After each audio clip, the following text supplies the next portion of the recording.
You're fine.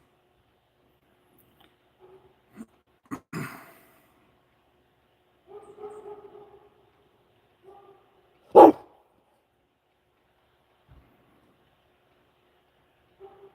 up, Scott Mason?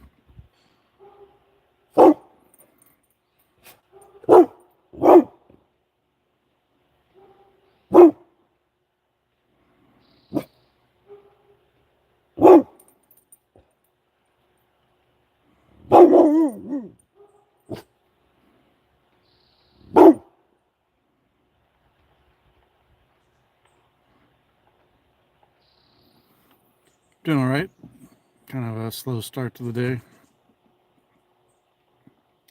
Yeah, he's being a big, brave boy protecting the yard from neighbors in their vehicles. So, I'm having my summer usual iced Death Wish coffee, nice and spicy, with Melinda's ghost pepper hot honey.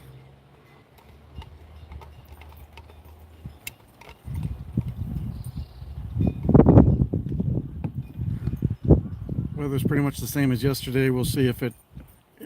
I don't think it ended up sprinkling yesterday. I'm not sure if it will today or not. It feels like it could, but I'm pretty sure it did somewhere yesterday. It may have just split and gone around right where I'm at. Yep. But I also don't want him to think he can just bark all the time. Some dogs are that way, and he can be on guard without having to bark. Unless somebody's like right in the driveway. This person didn't even drive by the road. They went up another driveway.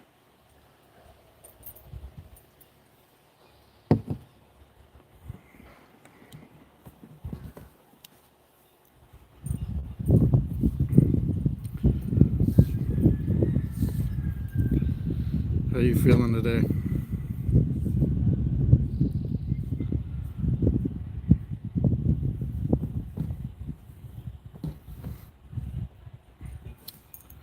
I was gonna go to the store, but Chip went to town while I was getting ready to take a shower and said he was doing laundry, so I asked if he could pick some things up. I told him if he didn't want to, I'd go, but he said he'd pick it up, so okay. This watch, before I got my new Galaxy watch, was on my left hand, but I've been wearing it on my right just because I love the thing, and I look silly with two watches, but whatever.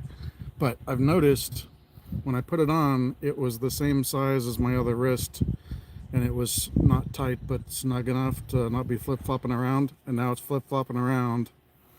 So I weighed myself this morning. It's been a few days, and I was 120.9, so I'm down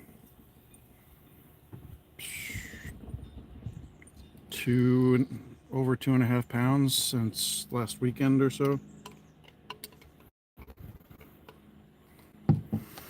Before I started, or right at the time when I changed my diet, was right at the time that I found out the guy was interested in my place and could probably buy it. That was sometime end of April, early May. So I'm down just about 16 pounds.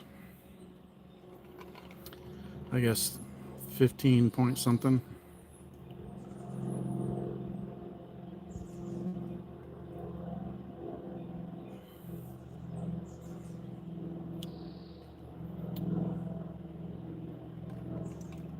Well, hopefully all the results come out better this time. Well, I'm already feeling better. Even just that amount of weight is putting less stress on my knees, so I'm having less knee pain. But even though the weight loss isn't going super fast, I can see it in myself and my clothes. But I've also cut out, I still eat some processed things that I shouldn't, but compared to most people and compared to what I was eating in the past, I've probably cut 90 to 95% of the processed foods out of my diet. So my body's already a lot happier because it's not getting loaded down with all that junk. So I'm very thankful for that. Let's see here, where do I want to put this?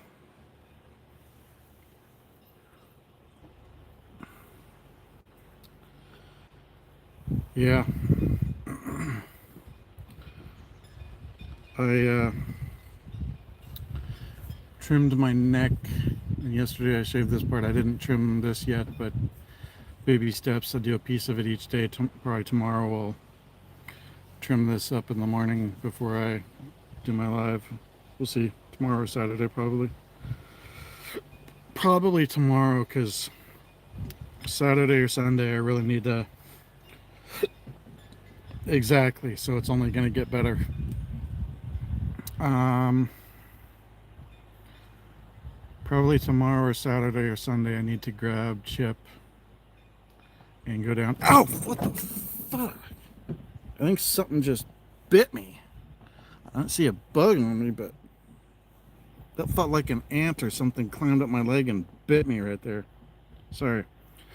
Uh, Go down to Tacoma Mall and film trying US Jollibee, because I'm almost out of time, because I'm at 15 days now, so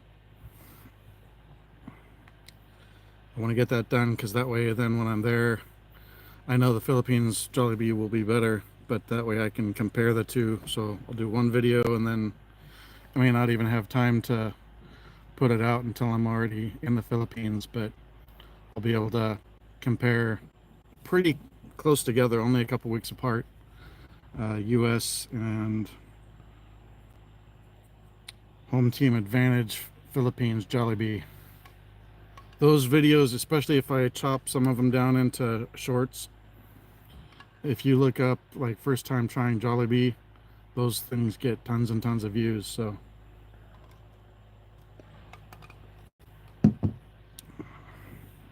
yeah, I've never been there, so it'll be my legit first time at Jollibee, period. And I'll try the US, and then I'll try it in DUMA. Probably like the day after I get there, depending how, well, maybe not the day, maybe 2 days after I get there. I get there on Sunday. I may be kind of out of it into Tuesday from jet lag and stuff, but then we'll try the one in Dumaguete a day or so before we go to Bohol for the Bohol trip.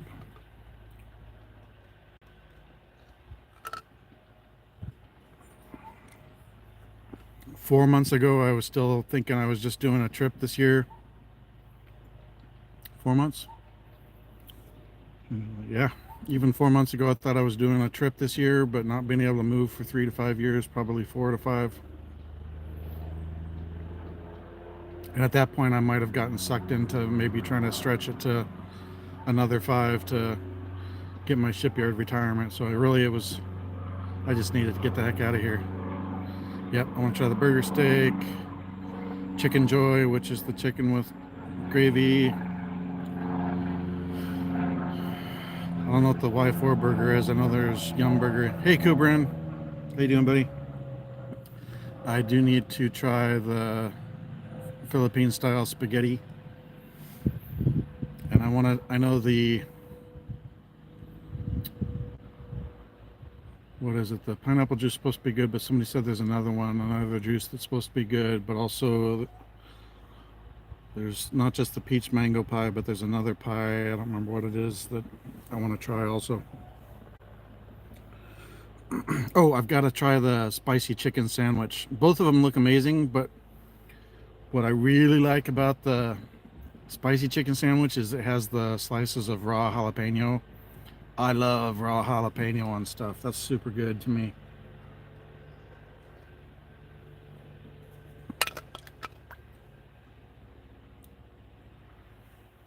Well, maybe I'll skip the Yum Burger then, but I do want to try the burger steak, chicken joy. I gotta try the spicy chicken burger, but also the spicy chicken, because as you're probably quickly learning, I love all things spicy. And even if it's not something that's supposed to be spicy, I will usually add something to make it spicy. So once I get there, I'll quickly have to order jumbo size of cayenne pepper so I can add it to stuff. I'm sure she'll be annoyed at me somewhat, but at least I can show her, okay, taste it this way, taste it this way. See, it doesn't, it's just making it spicy in my mouth. It doesn't really change the flavor of your dish. Where do I come from? I'm from the US, but I'm moving to the Philippines in 15 days.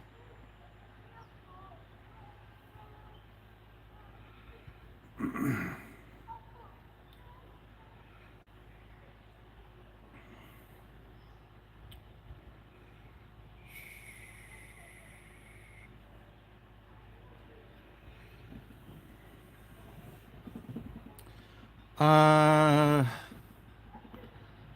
feel like it is. I feel like somebody was having Jollibee in the Philippines and said they were having a spicy chicken sandwich, but we'll see.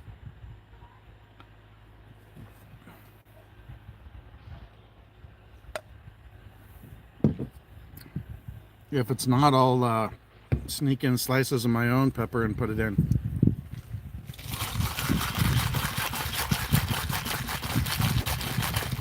I had forgotten most of this week, because most of this week I have not been having the flavored Death Wish. I've been just making the regular. Something that I love to add to my coffee that I had forgotten about, actually.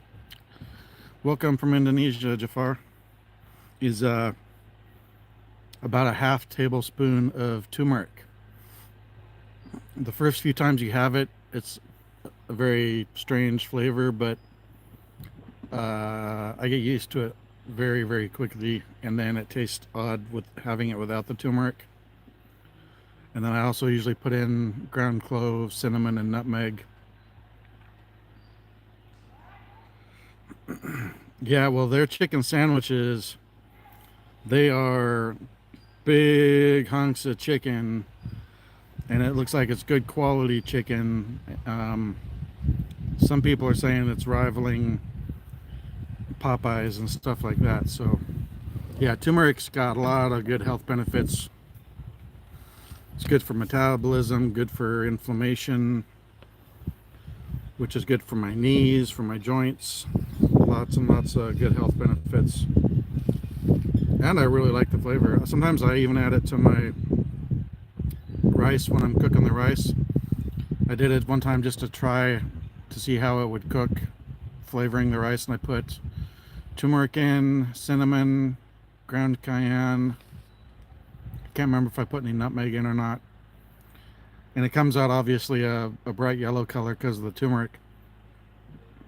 But man, I put my stuff on that and it really changes the flavor in a nice way. I call it, I was like, oh, this is the bomb. So now I just call it bomb rice.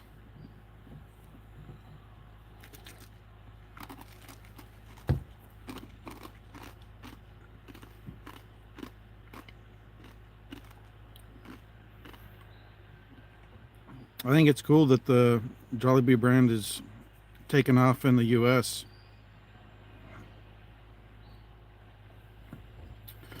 But yeah, I get I think the brand is Rani, R-A-N-I. And I get it, it's like a big container on Amazon, and it's only like 14 or 15 bucks, and it lasts a long, long time. And like I said, you can do it to taste, but I usually put about a half tablespoon, sometimes even a tablespoon to like a travel mug of coffee, and I put it in the, you can do it through the grounds, but I want the full benefit, so I put it in the coffee cup before I brew it, along with my cinnamon and my nutmeg and my cloves. So as the coffee's brewing into the cup, it's kind of heating up the spices and getting them to release their oils and things. Yeah. Well, I think that's great because I've been around lots of Filipinos on base and in the Navy, and they're just such happy, friendly, hardworking people. I've always had a huge respect for them, so I'm really excited to be moving to the Philippines.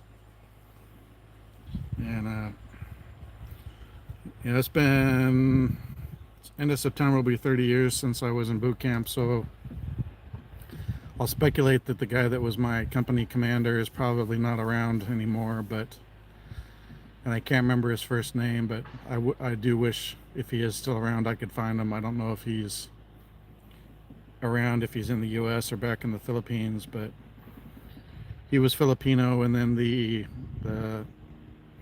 second in command, company commander, was the guy from Guam.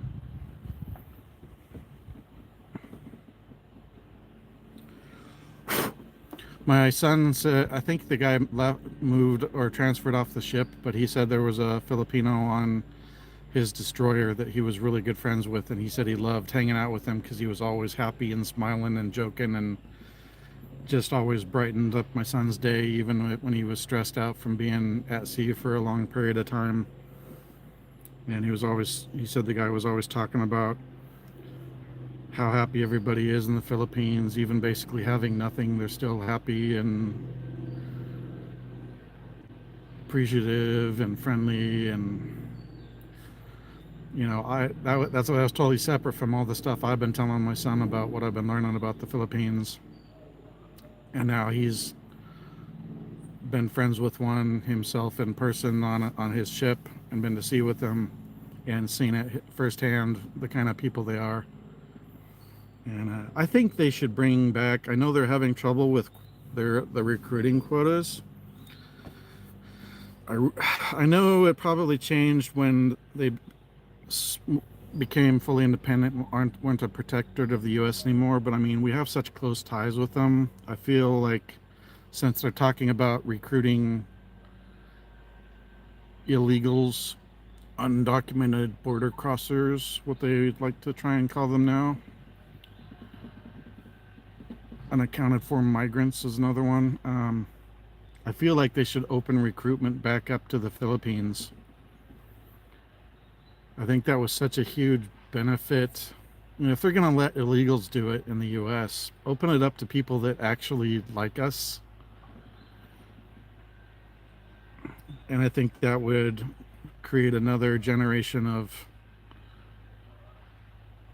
Filipinos that could, you know, be sending money back and supporting the Philippines. Boggs Kitchen's Filipino food truck by base in Washington State. Nice. I've never seen it or heard of it, but it sounds fantastic. But there's a lot of bases, so I don't know where. I didn't read your last message yet, but I will read it in a bit. I was trying to get online.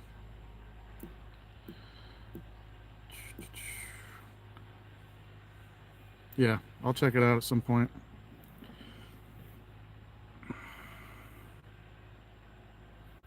Oh, great. Get your fingers ready.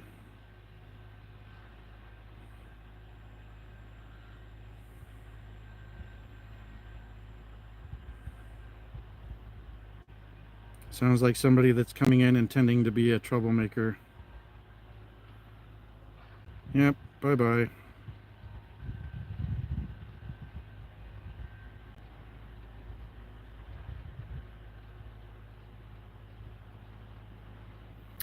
That person's life expectancy here was pretty slow.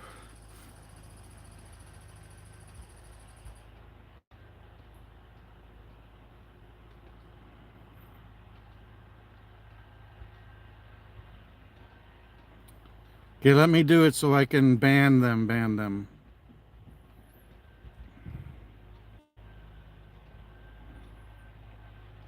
Because if you, I think, oh my goodness, we're getting a bunch of them now. No, you're fine. Usually it's fine, but I can tell this guy's gonna be a pain in the butt. We'll see how many people we have to ban today.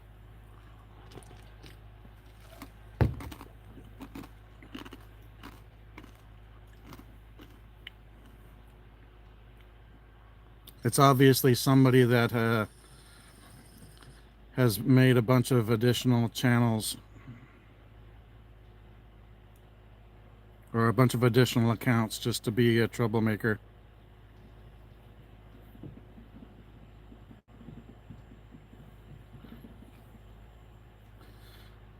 Good grief. I don't even have 1,000 subscribers. Leave me alone.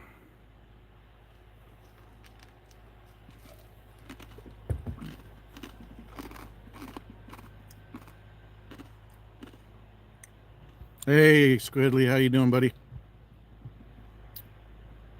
I'm doing good. Somebody has decided to bring in all of their troll accounts.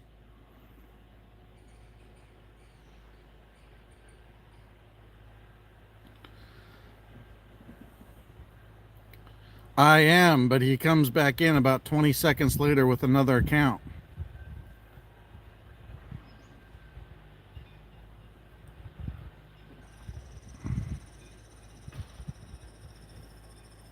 It's going to make it rather difficult to see actual chat in the chat.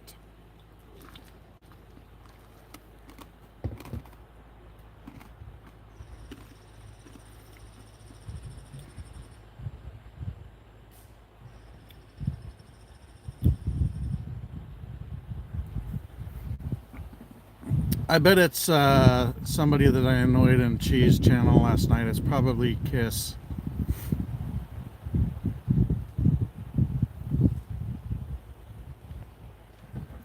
Kiss, if that's you, just knock it off, dude.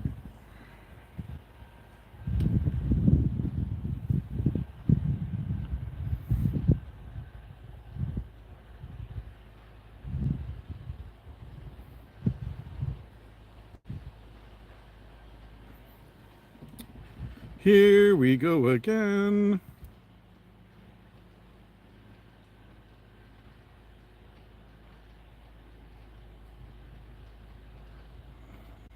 Did I just... Yeah, I have no idea what he wrote, though.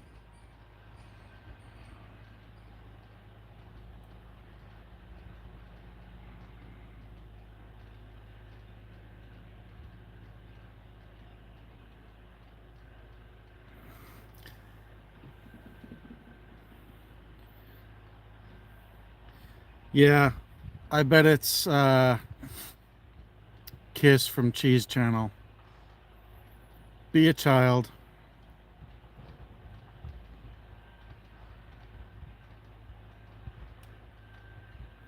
Yeah, I irritated one of her fans last night.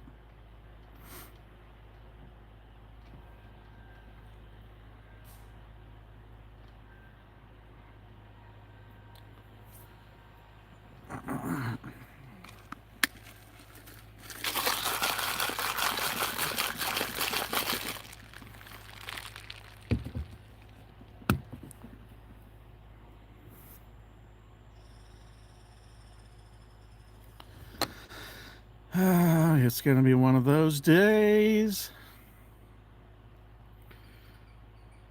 I'll be glad when I get big enough where I can put it on subscriber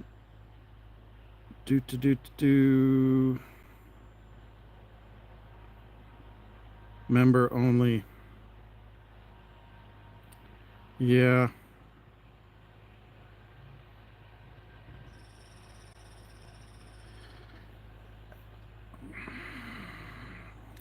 Kiss is a good guy. I was just having a rough night. So, Kiss, if that's you, I apologize. If you could stop it, that would be fantastic. I'm sorry.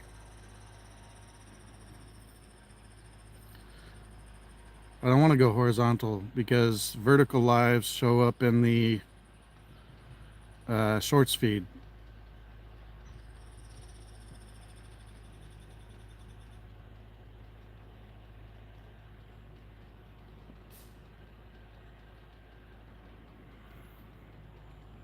Did I? Huh. I guess moderators can actually hide them.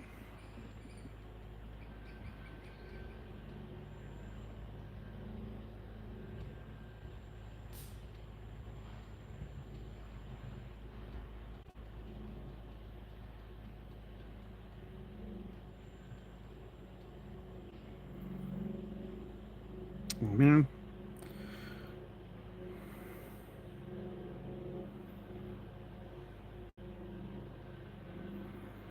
Dude, you've got to... Squid, let me do it, please. Otherwise, I just unhid the guy.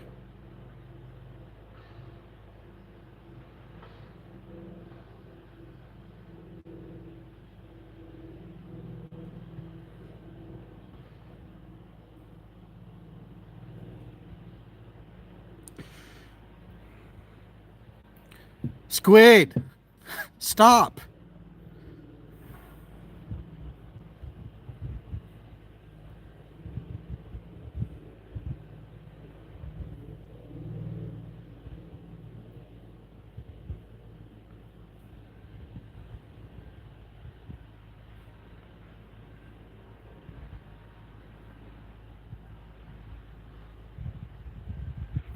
You did, but we're clicking it at the same time, and so one of us is hiding him and the other one of us is unhiding him.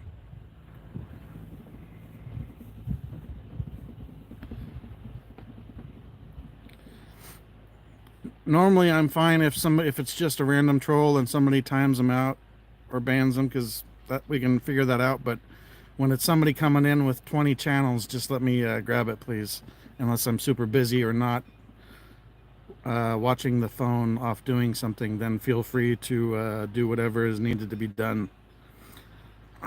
Sorry, not trying to snap at you. I'm just like trying to deal with this chucklehead.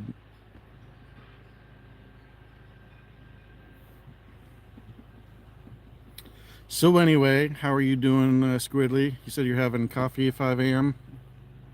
It's 2:12 in the afternoon here.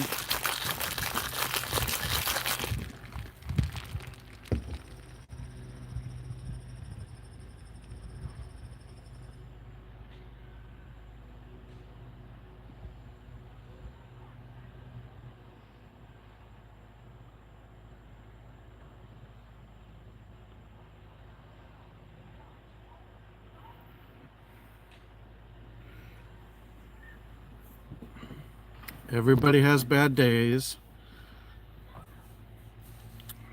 Come on now.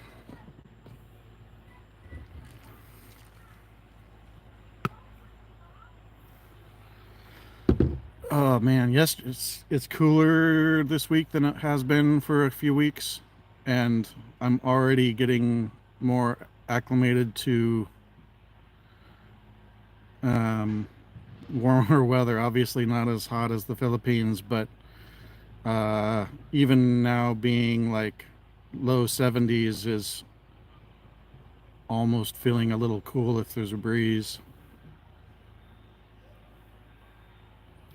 It's only 43% here.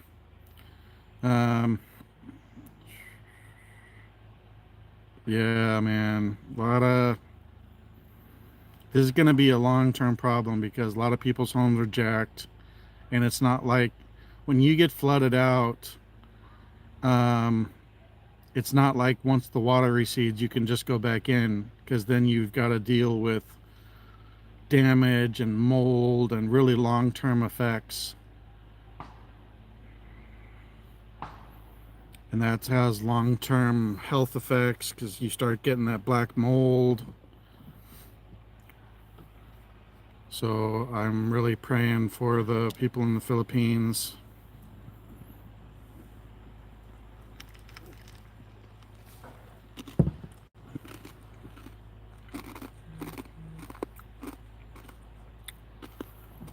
I'm really hoping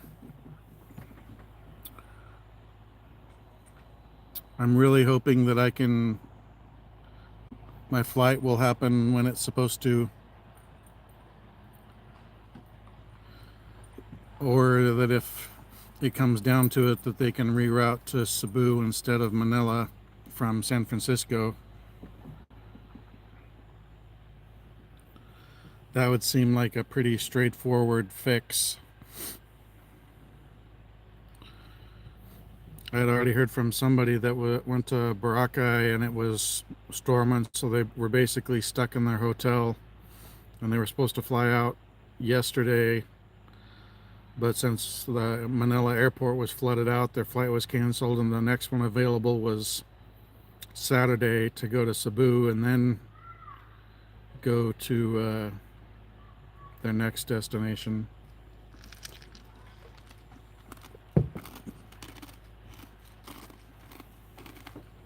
Not yet. I will.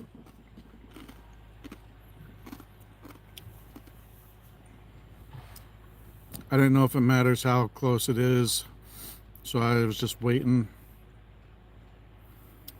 What's the best one to use? Yeah. I think he uses Onward Flights, so I'll check his descriptions and or his website. Yeah, that's what I was thinking. 72 hours before I was gonna do my Philippines travel registration thing, and also get my throwaway ticket.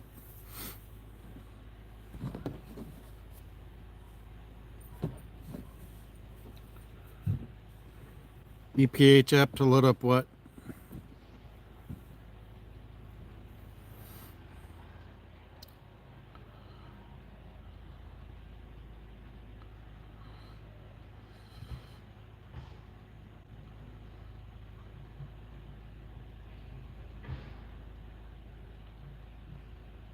It was about to say you touched up your passport. I don't know what you mean, toughed up my passport. Oh, yeah. Yep, yep, I know. I've got to do that. I was just planning on doing that and getting my e-ticket at about the same time. The Somebody was saying they were listing two money services. One is Wise. Somebody said Remitly, but I had an issue with Remitly and I can't use Remitly. Yeah, I have both. I have the passport and the ID card, but the ID card is only good in the US, going to Canada, going to Mexico and the Caribbean islands. Well, when I was first talking to people in the Philippines, I was falling for the good old send load trick. And evidently, I don't know, for some reason they banned me. Instead of banning them, they banned me and wouldn't tell me why. I'm like, I don't even know what I did wrong. So I can't use Remitly. Sendwave, yeah, I think that is the other one. Wise and Sendwave. I need to check those. One of them, they were saying that you can get one or both. You can get a Gcash through with it. Yes, understand, Scott, but I cannot use Remitly. So I'm not going to discuss Remitly further. Nice. I'll get that set up then, maybe today or tomorrow.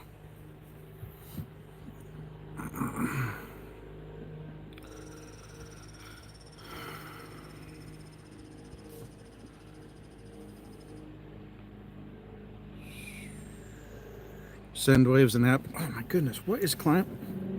Something's getting me. It could be mosquitoes. Kind of the wrong time of the day. Usually they don't bug me. On which? Sendwave. Okay. I'll download that right now.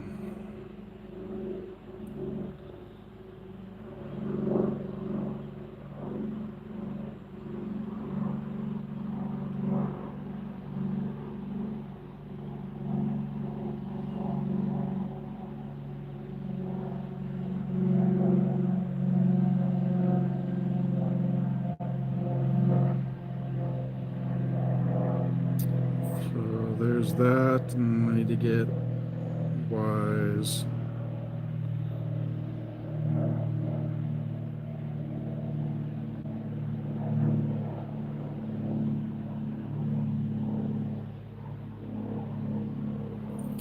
Another nice thing they added to the Play Store is when you install something, it'll tell you if it's available on more devices.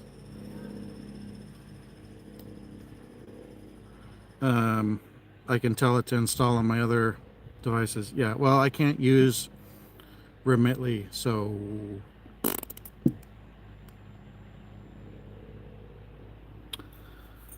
I guess it's been like 2 years. I could give her a shot again.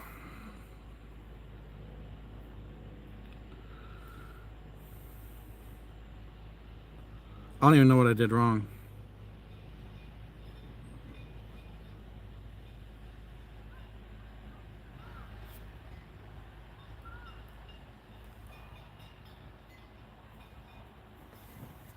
you know, if the receiver was a problem, they could have just been like,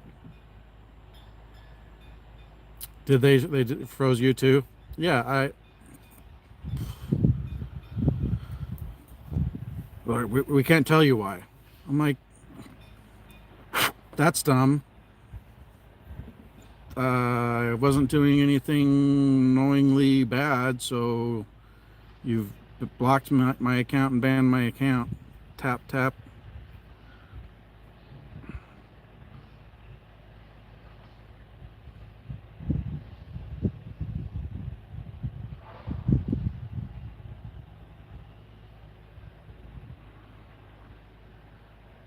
All right, well, I've got, yeah, I have Western Union.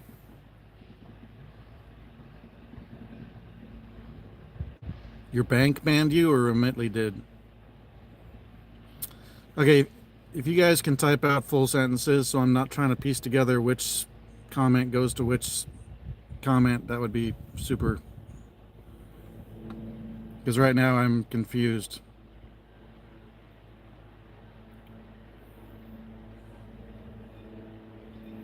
Okay. Well, I figure I'll give the more options, the better. And if I can, maybe I'll see if it'll allow me to create a new Remitly to see if they end up being like either blocking it from creation or if it lets me create it and then blocks it. But the more,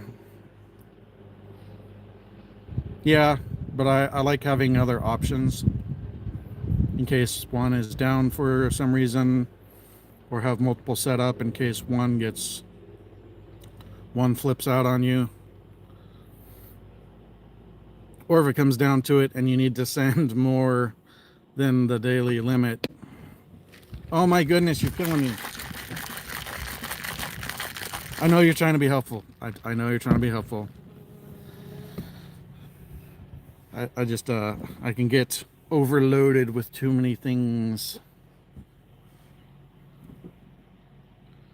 But SendWave sounds like it's probably a really good option since you can send money from a US bank to a Gcash. Now, how do I create a Gcash? Because somebody told me you have to have a Philippines bank account for that. But then since you can do this other thing, sounds like maybe that's not correct. Yeah, that's a good idea too. All right, you talked me into it.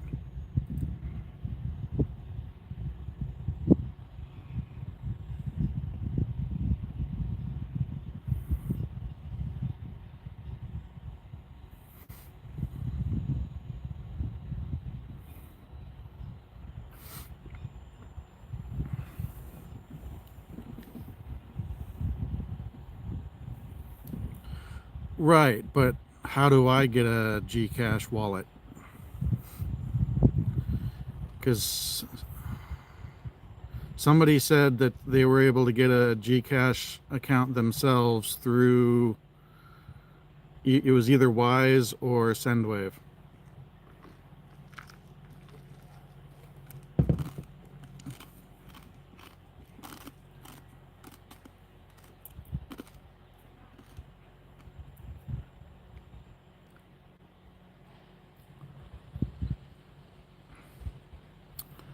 You don't just have to do a debit card. It can be like I believe it can be used in your phone too, kind of like a tap to pay kind of a thing.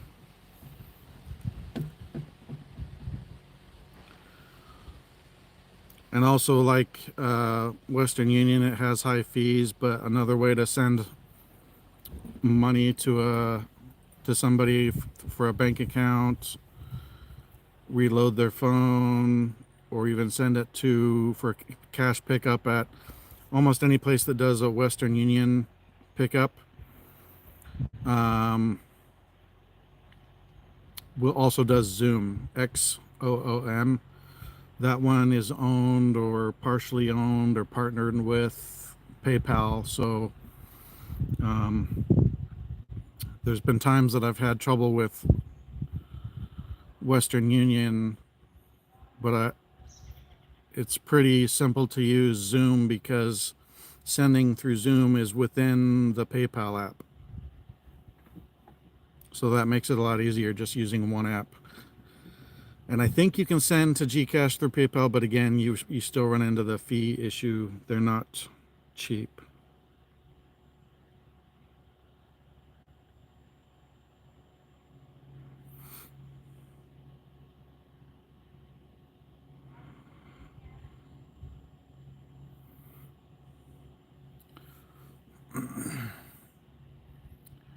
Right, but also if you have, well, I guess I could use another service to pay rent, but somebody told me that you can also use it to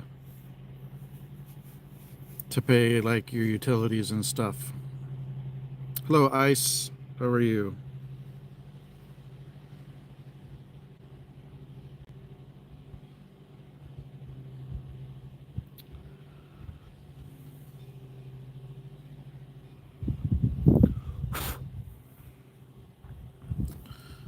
Ice is a brand new account. 3 days old. Happy 3 days old, Ice.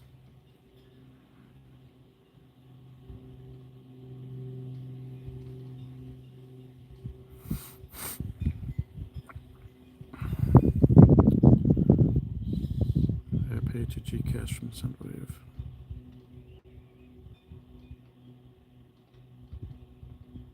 Right, so that's why I'm trying to figure out how to have my own Gcash. If I have to, then I'll use Cheese Gcash, but it would be helpful if I had my own as well.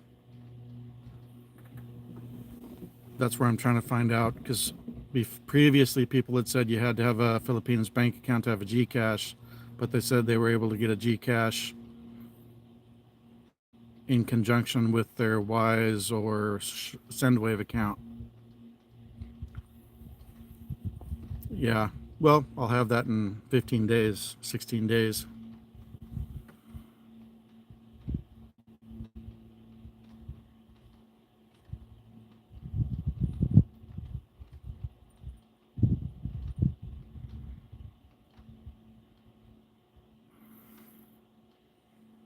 I need to figure out what provider to go with. Different people say Wise, some people say Globe, some people say it depends on the island you're on. So I'll ask Chi what seems to work best for her, although she seems to have really poor service. Yeah, well, I'm going to be mostly on Negros, so I need to find out which one of them is best for Negros. Yeah, but I almost want to ask more than just her because I feel like she has not great service. So I don't know if she chose hers based on price or availability. I'm the type that in my area I go with Verizon even though they're more expensive because I have service basically everywhere that I am, whereas people that have T-Mobile or AT&T or whatever else often don't have service in this area.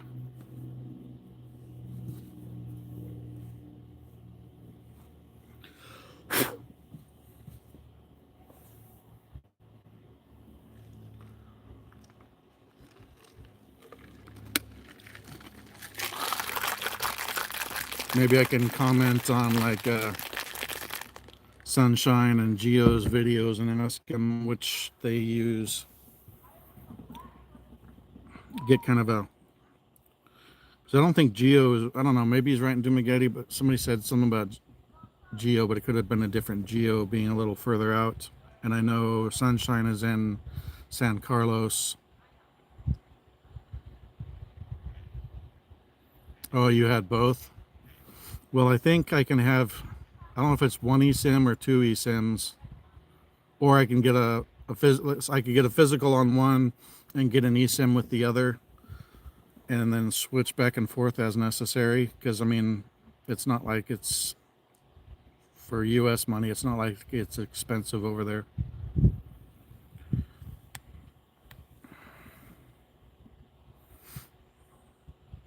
But that's a good idea. Have like if I can only have, I don't know if you can have two eSIMs, but get a physical SIM and then an eSIM. I can't do that on my S23 unfortunately because it's carrier locked to Verizon. So I'm just going to leave that one on Verizon until I pay it off, and then you have two eSIMs. But what kind of phone is it? Is it a iPhone or an Android? I haven't dealt with eSIM yet, but I did see that even my S23 talks about it, but I know right now it's carrier locked, so I don't think I can do it. You have an iPhone? Yeah, I refuse to use iPhone.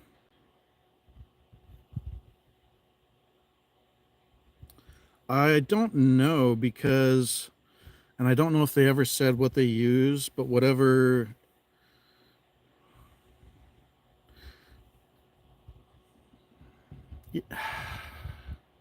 If you could email me, or better yet, get me on Google Chat. I know you said no Google, but I mean, Apple's not really any better than Google, and there is Google Chat on iPhone. Trying to find things in comments is not easy. And if you don't want to do GChat, just shoot me a Gmail, please. KuyaStormYT@gmail.com.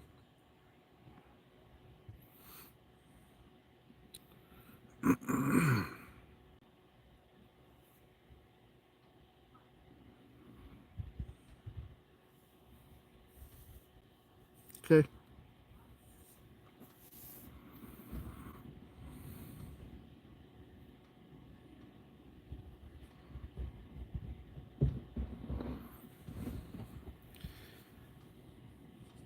Right now that may be easy, but if I get there and my channel takes off, doing it that way is not going to work well. So I'm trying to establish better communication methods with people that I talk to often, and Squid, you're one of those people.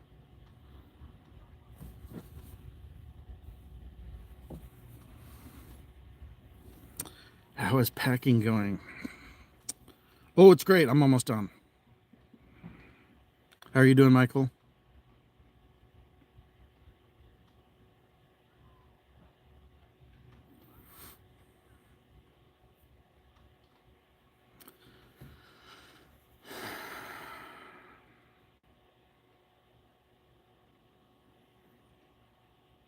I'll be playing double Dutch with my O-ring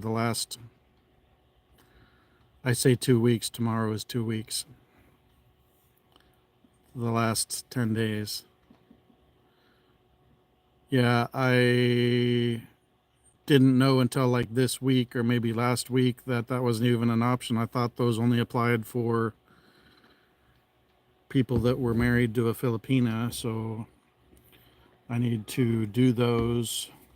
I believe it's 20 inches by 20 inches, so I need to go get a bunch of 20-inch by 20-inch boxes and pack my suitcases, and then figure out, okay, these things can wait.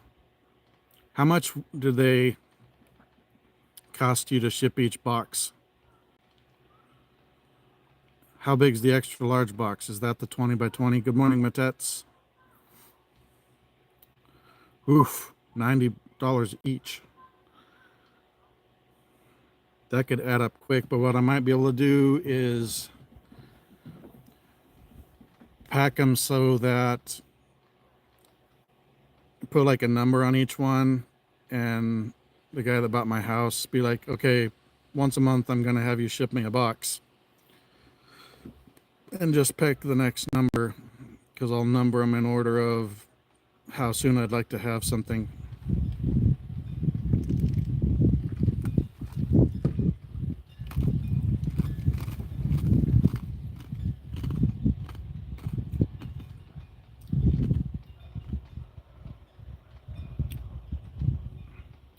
Yeah, I'm probably going to end up having to do that, although we have a lot of Mexicans in town, but I don't know that there's no place like Home Depot or Lowe's in town, so I'm not sure where I would go to uh, find their services other than maybe being in Safeway, and just as they go into the grocery store, be like, hey, you have any buddies that want to work for cash?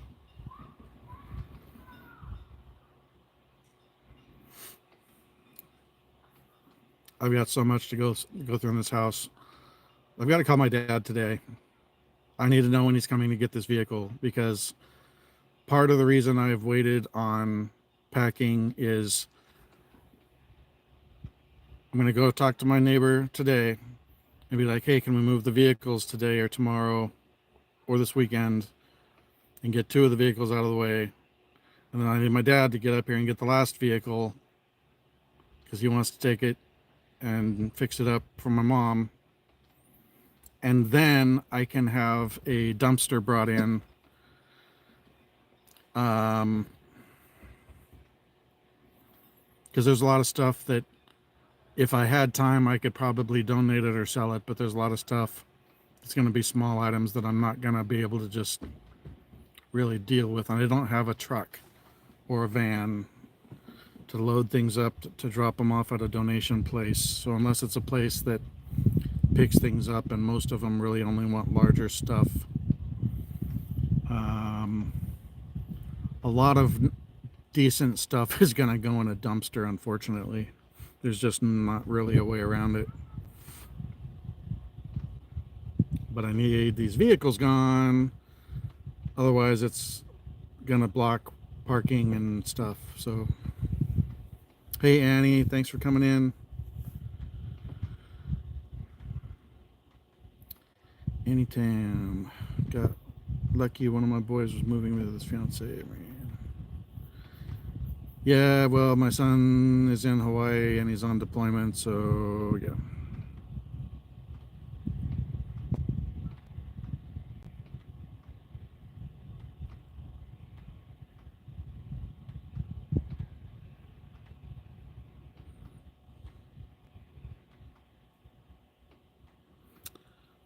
Oh, yes, yes, yes.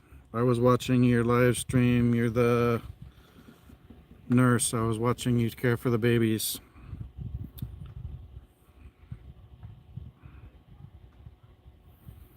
Yeah, there's another place around here, and I don't remember the name of it, but my about my house knows. Yeah, 15 days. Ho, ho, ho. Annie, I'm asking this. This is not for me, so Matats, don't freak out. Annie, are you single or are you looking for someone? Because if you're single, then maybe we can try and help you meet somebody.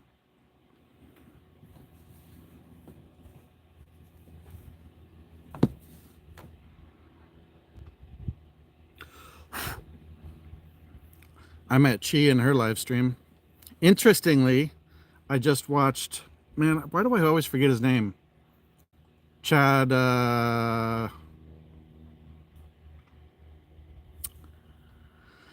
always forget his first name.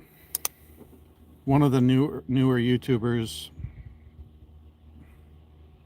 He just put up an interview with Filipina Wanderer, actually.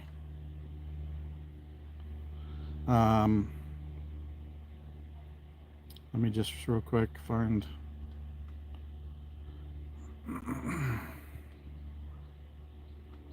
Chad Foster just did an interview with Filipina or I'm not gonna say he just did it. He just posted a interview with Filipina Wanderer and her American boyfriend that has now moved to the Philippines. I don't know if I know anybody, but now that I know that you're available, then oh wow, 80 by 53 by 57. Do you have to use their boxes, or if you have boxes that meet those dimensions, can you use those boxes? What, Kuya? I was letting you know to not freak out that I was asking if Annie was single. It wasn't for me. No, no, no, not you. I was asking Annie Tan if she was single, not for me, because I have Chi, but that if she's single, then we could see if we come across anybody that's looking. Yes, Matets, I know you're not single.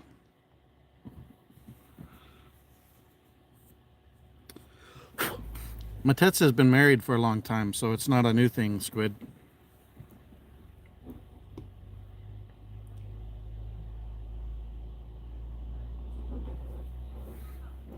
Oh, okay.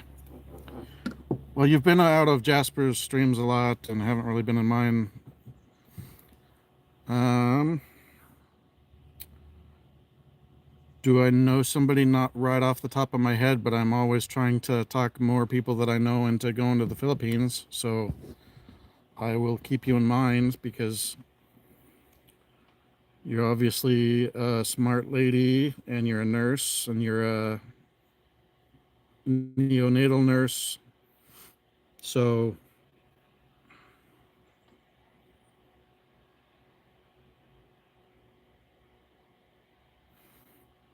yeah, I know it's Baracco. I know Matets doesn't. So I'll keep my eye out. How old are you, Annie? And what's your location in the Philippines? I know I have to specify location in the Philippines, otherwise they'll just say, I'm from Philippines. Yeah, I got it. I figured that much out.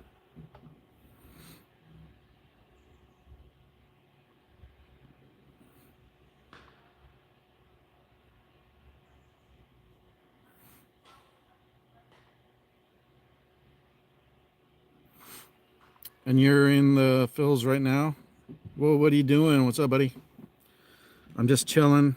I'm really anxious for Chip to get back from the laundromat because he was also going to go to um, the grocery store, and I asked him to get. I told him I was going to get a couple rotisserie chickens. If I know him, he'll come back with one instead of two.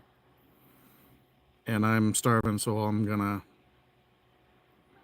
probably eat most of one and have to go back to town to get a second one if he only gets one. Jensen. I don't know where Jensen is, but I will look it up.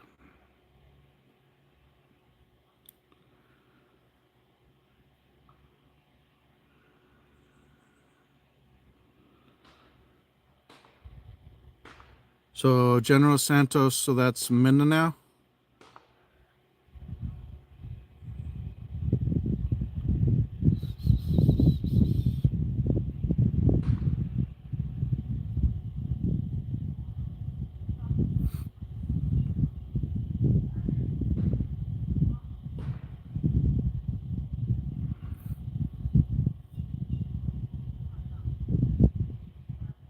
Oops, that's not what I wanted.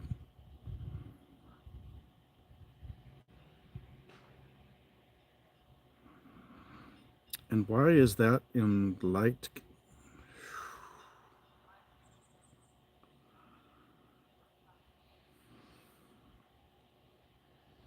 Nailed it, Mindanao. Ha ha. Yeah. Still though, as soon as I saw General Santos, I knew. So I've learned quite a few places.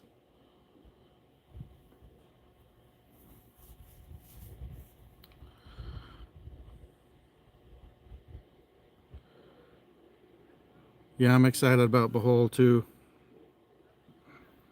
Why is this? Maybe it's because it's my new phone. This app should not be in.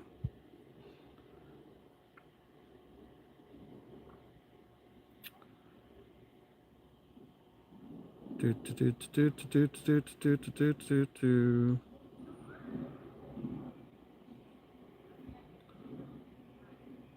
Location settings. Start and satellite, yes.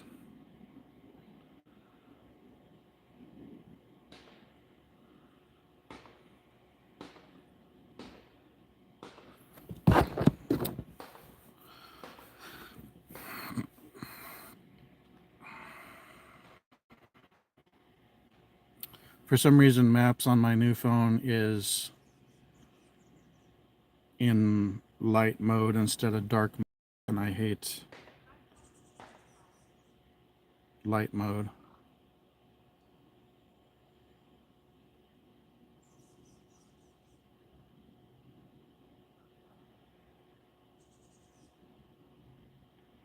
Why can I not find it?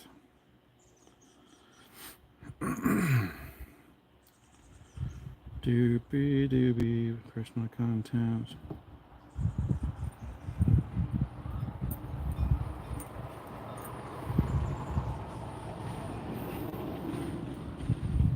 Nope. Chats, nope.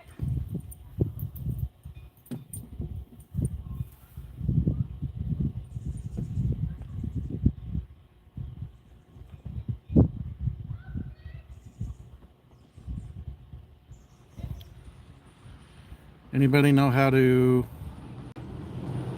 set Google Maps to dark mode? I know this phone is, yeah, the phone is set to dark mode. Why is this app not set to dark mode?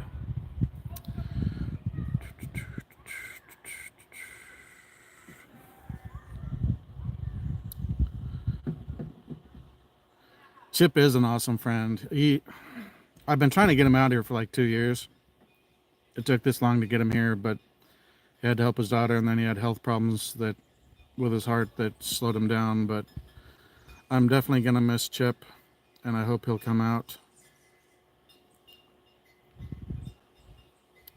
I'm scrolling back through chat real quick because I know I missed a few. Nothing major. Had some wine with Kapunen. Nice.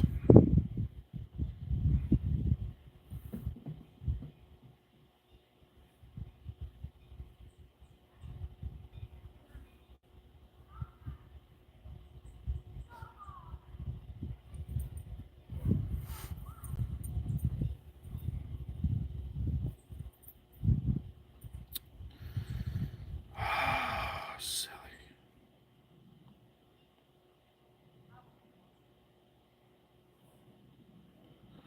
All right. The easiest answer is to go to Google and dark mode Google Maps.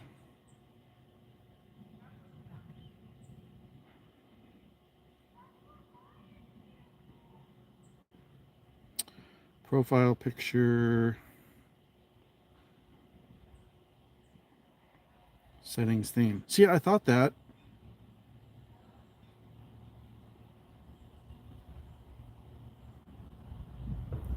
Profile picture.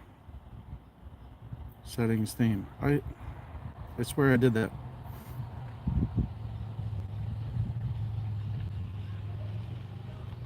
Oh, I see it. No.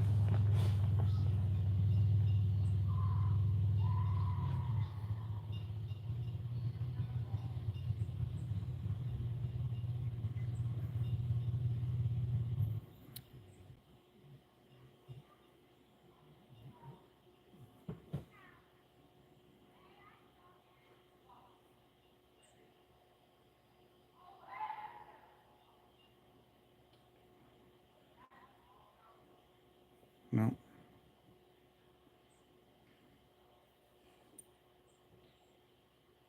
Nope.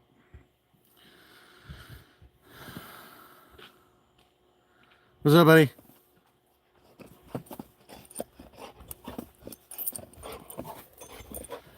How you feeling? Ash, stop it, dude.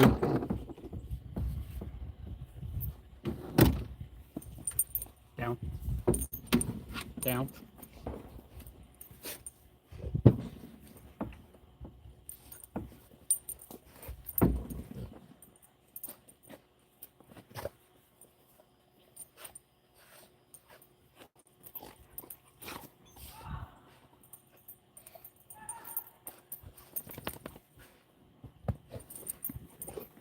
So Google's instructions for setting dark mode are not, I wonder, I'm gonna try something. Maybe going to maps from Google search didn't properly open Google Maps. I gotta help Chip real quick. No.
Wake up, dog. I'm back. Sorry, guys. No, Ash. Had to help unload and put away groceries. Go away!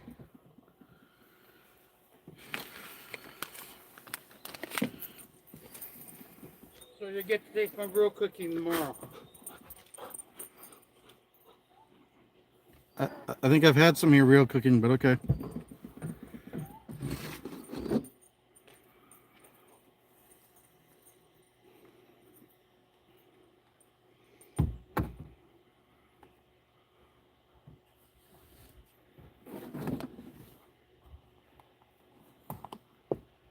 That's my daughter.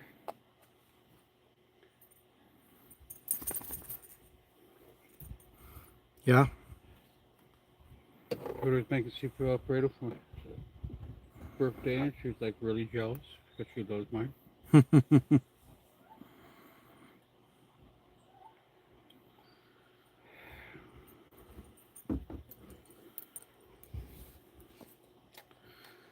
What's that, Mark?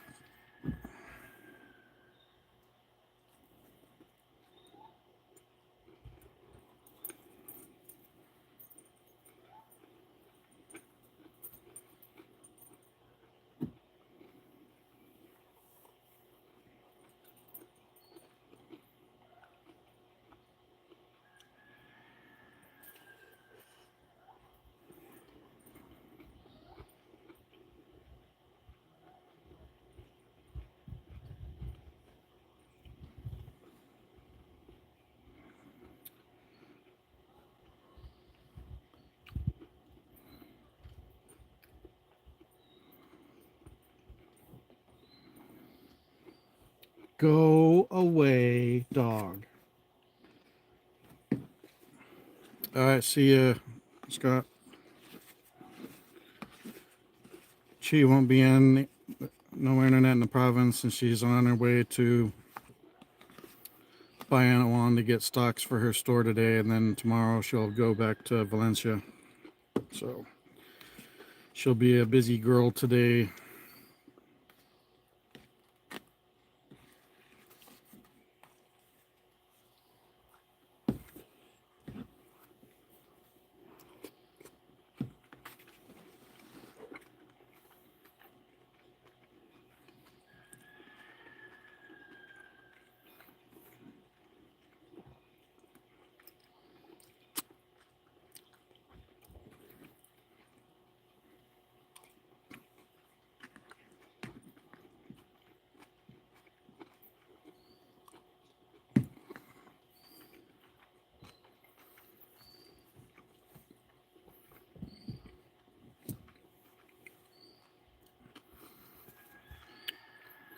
How's the temperature there in Australia, Mark?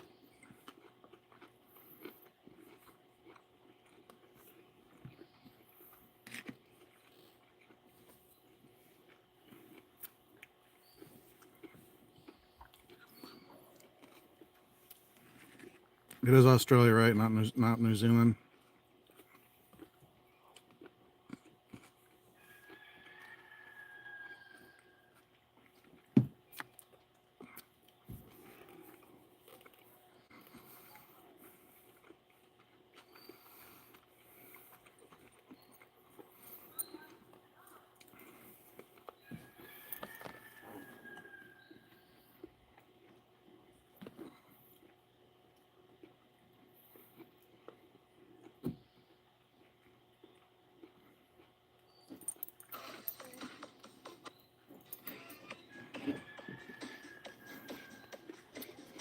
Thank you, thank you.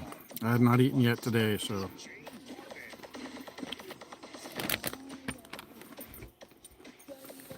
We all know how that goes.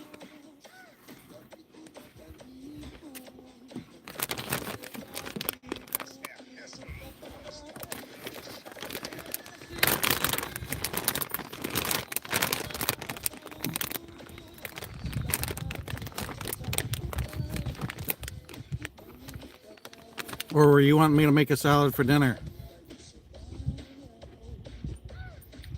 No, you just said that you normally made salads with it. Oh, yeah. Grease. Well, it's also cheaper and healthier than getting the fried chicken most of the time. Thank you. Welcome.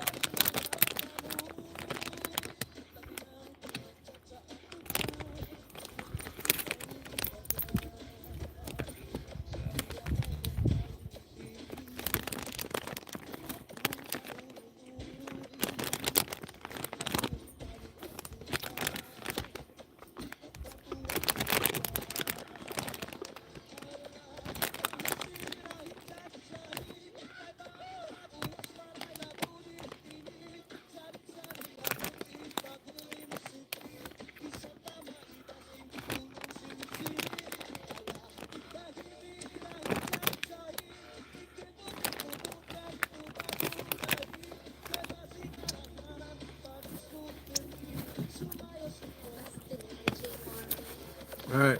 What's the topic, guys?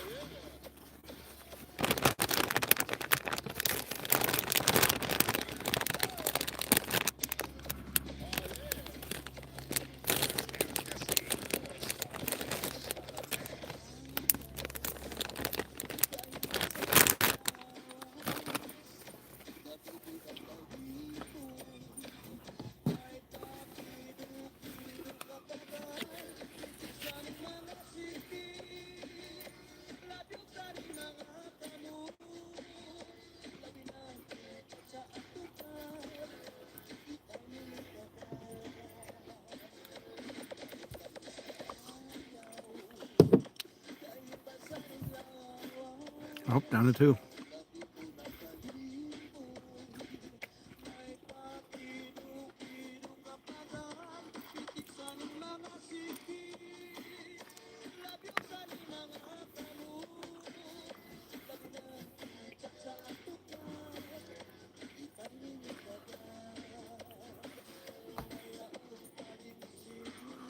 No.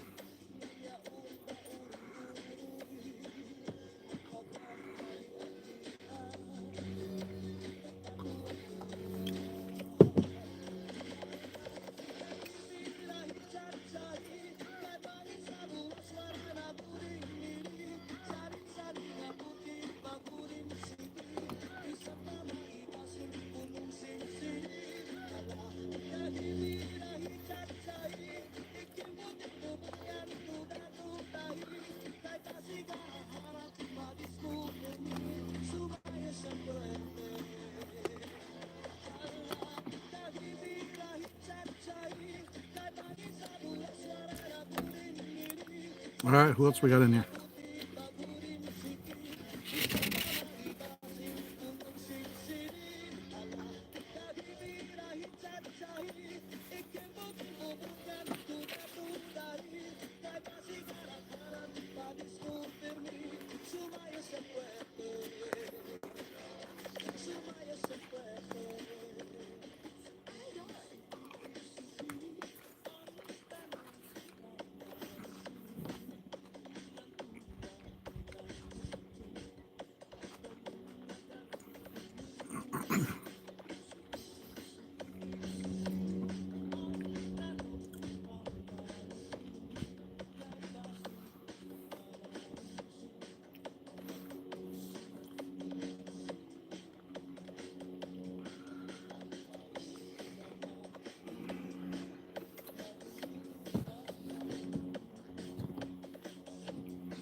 Clouds are a little darker today.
Say hello. Who's listening?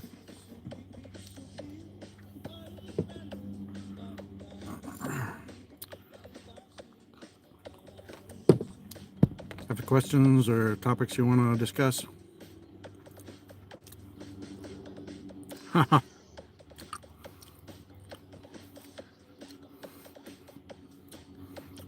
Probably a true statement, Mark.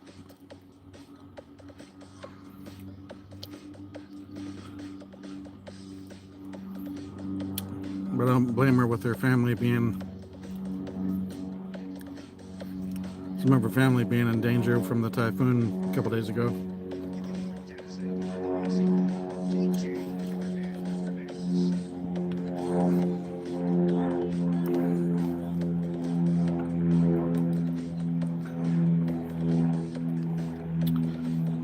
I have one. I'm not going to take it.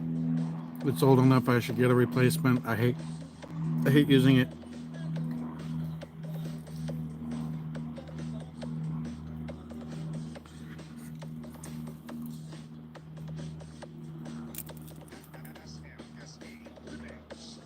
Of course, I might have to start.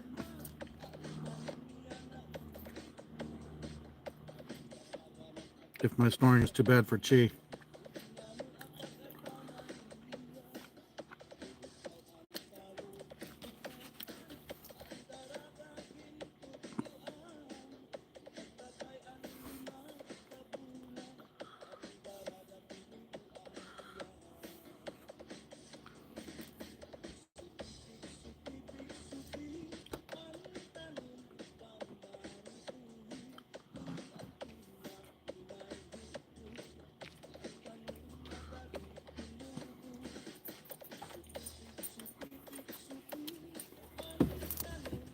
So these pieces he can have?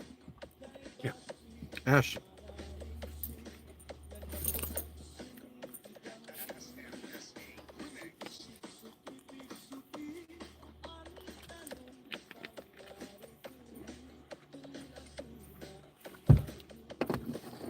I know what I forgot to do.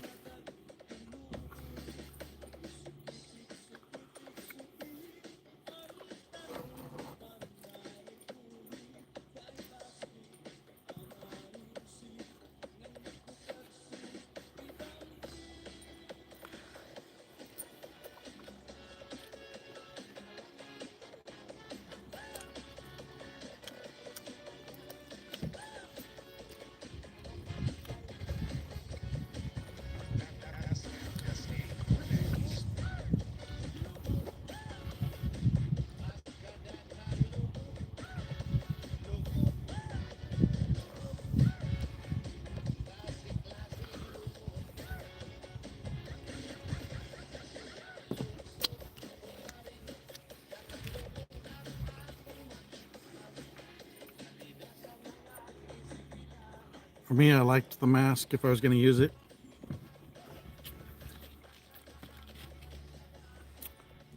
But my sinuses get dried out.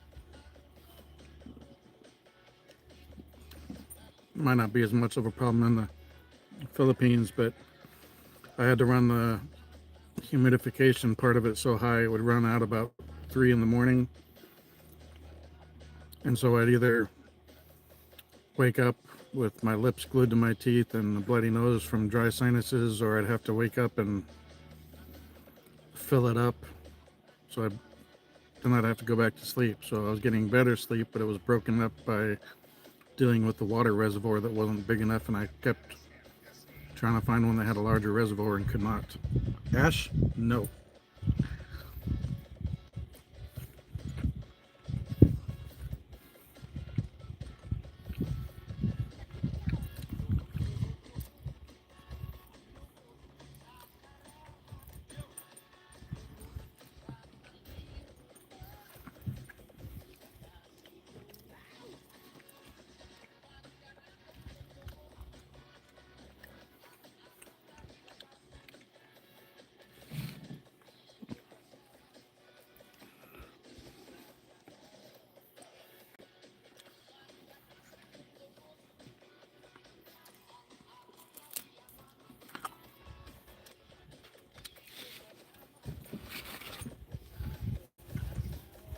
That's crazy.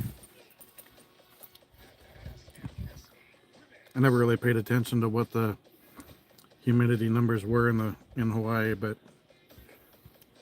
sometimes the trade winds would die off for a few days and it would get bad humid.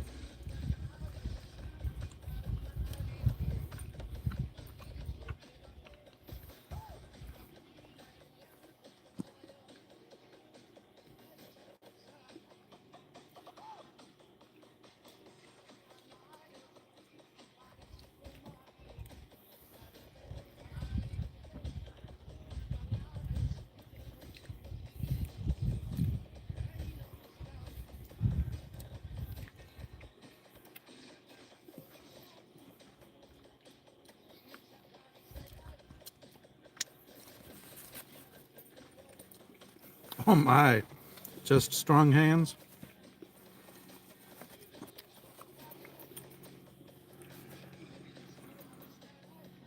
Oh, that'd be weird.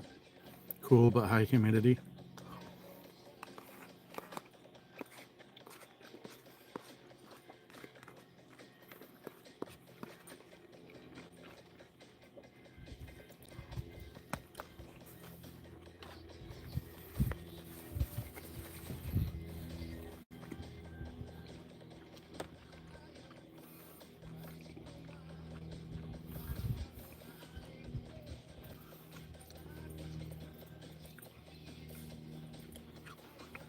It's okay. I'm still ready.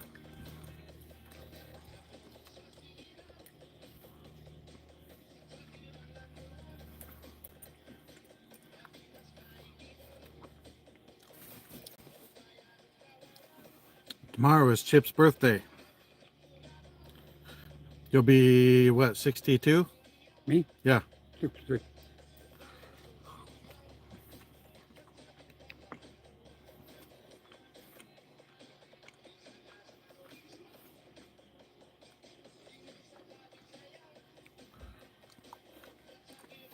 Chip will be 29 tomorrow.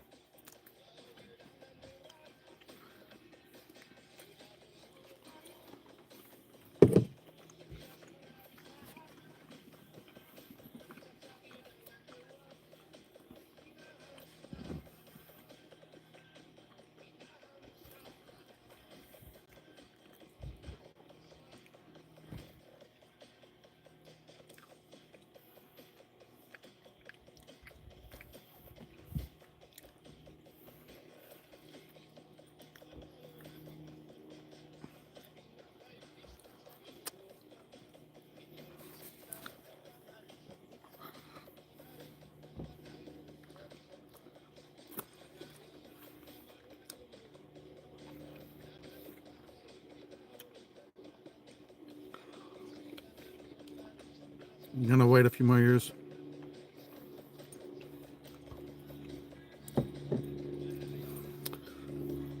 Scott Mason in my chat says happy early birthday, Chip.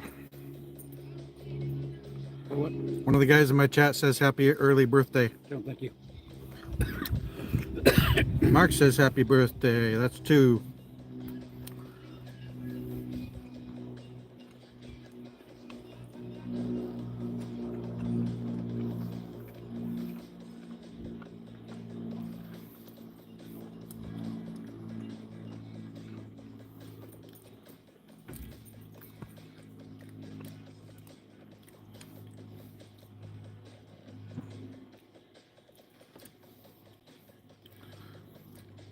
Safeway's lucky that I like the Cajun chickens because it's marked rosemary garlic, but it was one of the Cajun ones.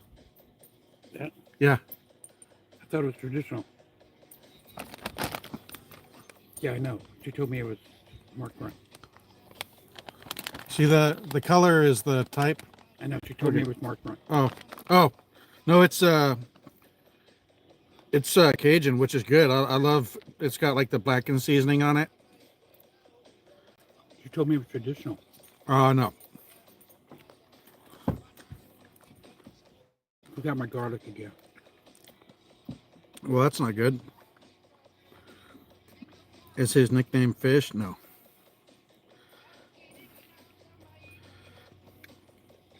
Now I'm talking about my clove color. Yeah, I know.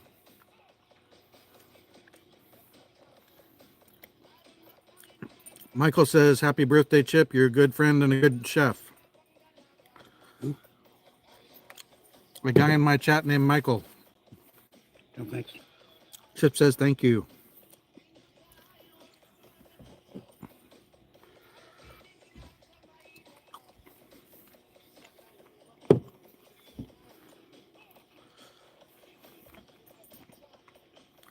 Go away.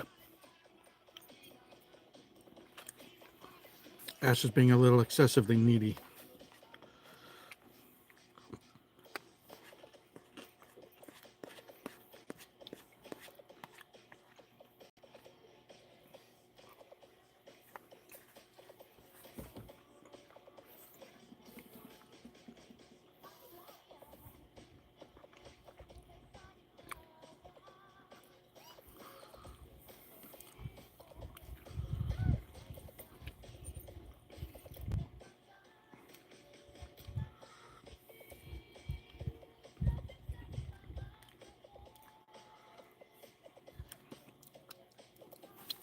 Well, they won't be here till Saturday, but those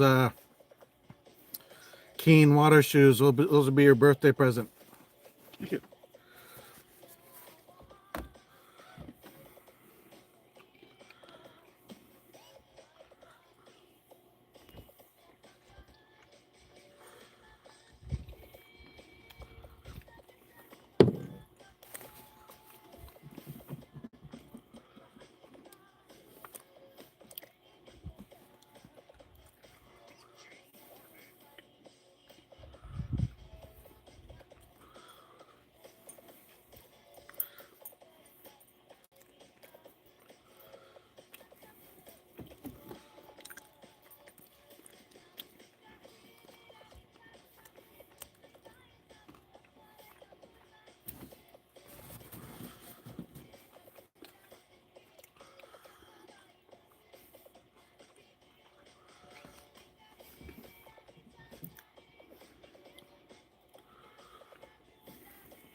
You guys got anything you want to talk about?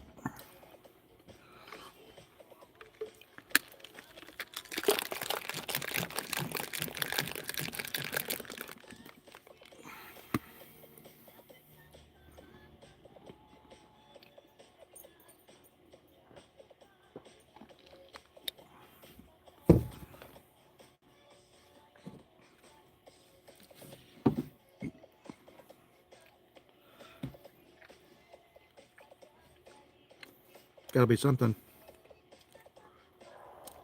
Don't worry about letting me eat in peace.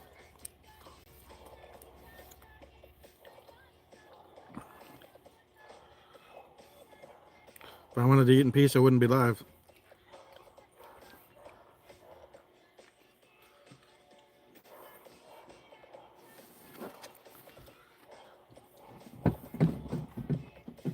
I'm craving wings. Yeah.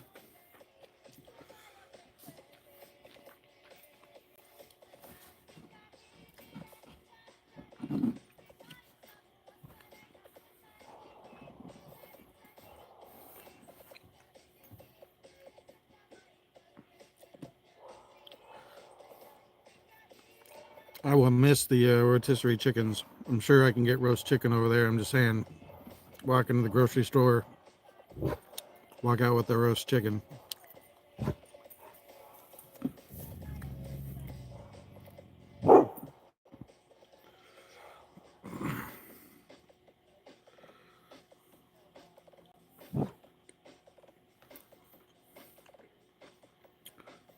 What's Andox? Ooh, I know there's a place that's supposed to have really good, I don't know if it's just chicken or if it's specifically wings. I think Mary Rose was telling me about it. It's I think it's called native chicken.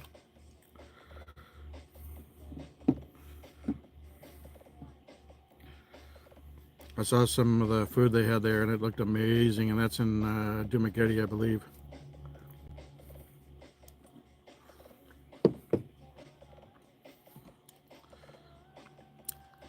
I love steak, I love red meat, but I'll be just fine with not having much of it. Chicken and fish, I'm happy. Look who got upgraded, Michael.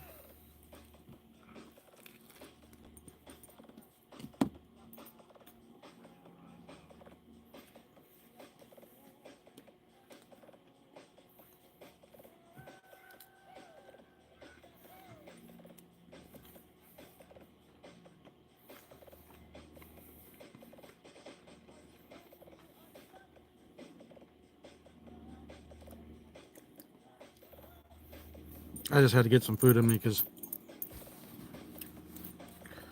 I was super hungry. That's okay. You're a regular in here, so you get moderator.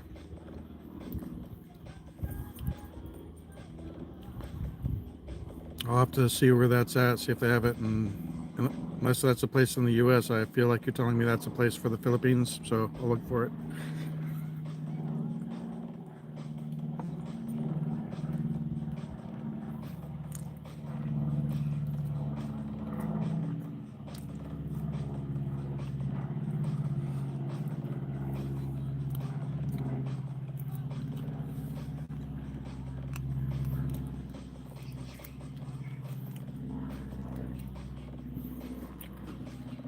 It does feel like rain. Even more than yesterday.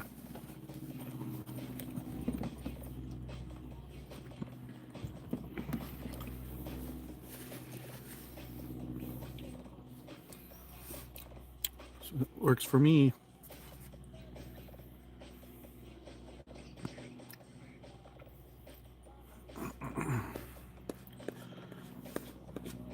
A lot of times I go for the whole roast chickens because they're usually cheaper than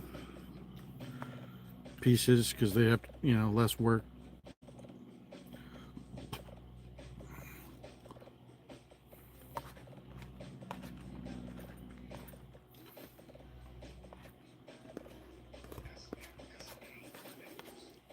Usually I'll go through about a half rotisserie chicken, depending on the size, but if I'm super hungry, I can wipe out a whole chicken.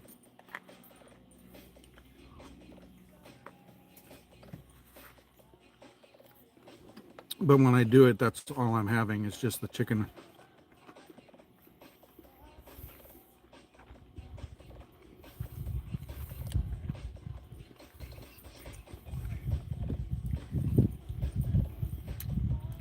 It would be fine for me. I like thighs and legs. I mean, obviously I like breasts too, but for a meal,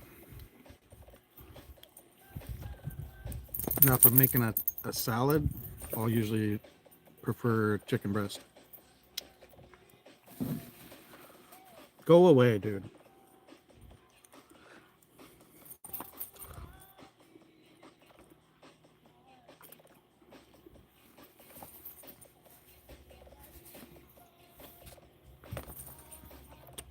Let's just go with Storm likes food.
Sorry, I'm Oh, get messaging away Chi from me. real quick. God damn it.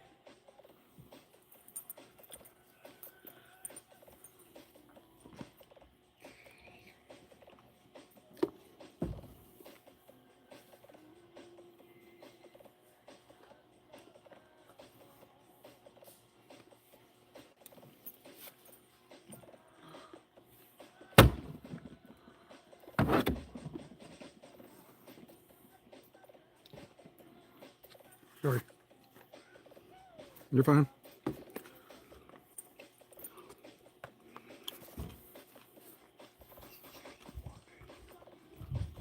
Cooked bees evidently like chicken.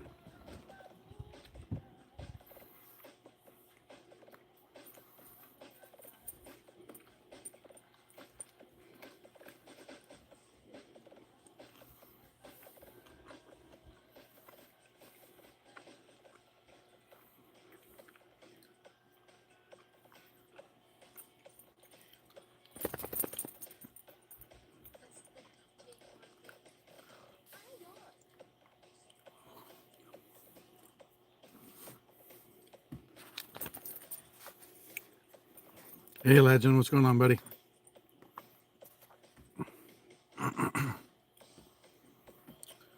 Kid Tia Anonymous, welcome back. Welcome back. Legend, welcome back.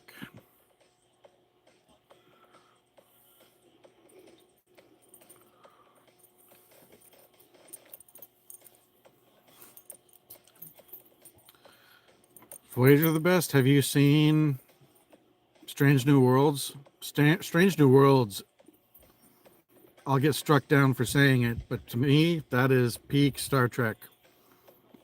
It takes things I liked about Next Generation and newer shows with special effects and somehow grabs similarities from the original series and puts it all together with some humor.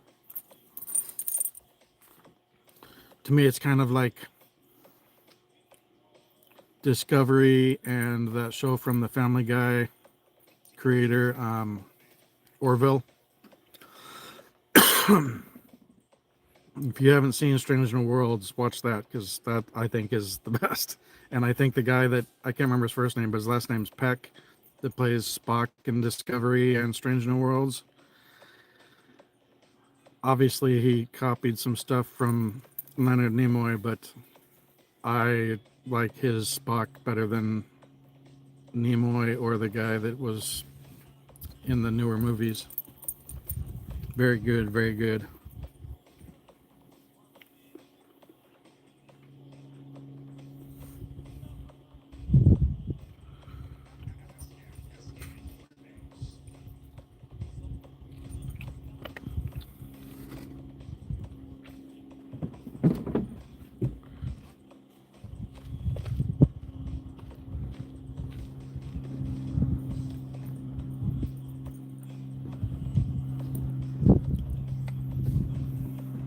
Yeah. Haha. You know what killed me about 7 of 9? I always joked back when that was a new series that they took out Cass and replaced her with 3 characters. 7 of 9. I called her 1 of 3 instead of 7 of 9 because it was her and her 2 girls. So she was 1 of 3.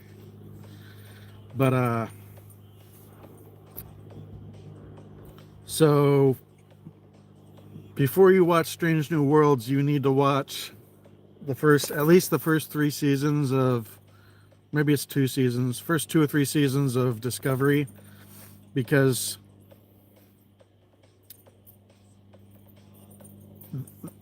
Discovery came before they did Strange New Worlds, and they introduced Captain Pike and Spock. And I think it was season 2 of Discovery. So you need to watch at least the first couple seasons of Discovery first, and then watch Strange New Worlds. I think it's the best Star Trek, and I've been watching Star Trek since I was a kid in the late 70s. I grew up on OG Star Trek and Dang, basic, almost black and white Doctor Who.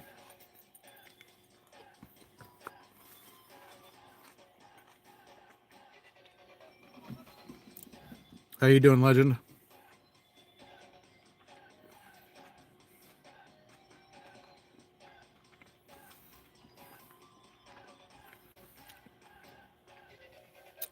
So if you didn't know it, Jerry Ryan was in Star Trek Picard.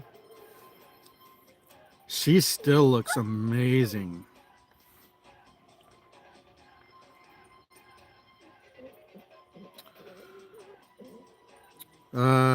Bread. I don't know.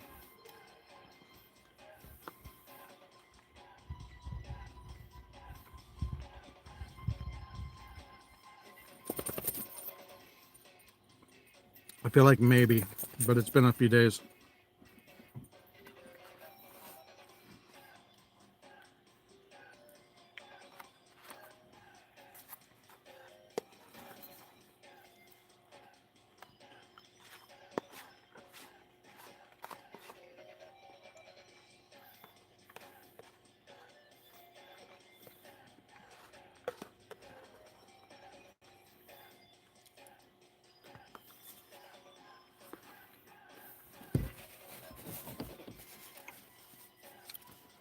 Benay Meds, welcome.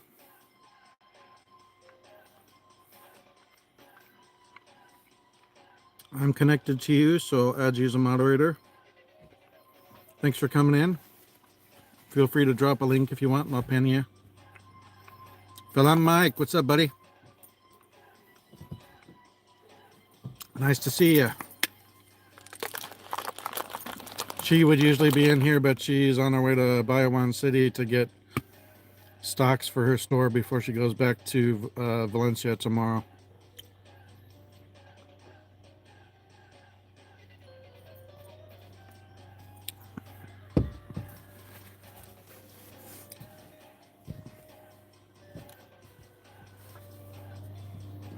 Nice, nice. So yeah, check out Chad Foster's video on Filipino wanderer and her American boyfriend. I was like, this sounds familiar. I initially put a comment and then I deleted it because I'm going to put it in from my KuyaStorm channel instead of the Stormblade account. But I'll be like, stay tuned for a similar story coming soon. Have you tried it yet? No. Being the first time. That's what she said.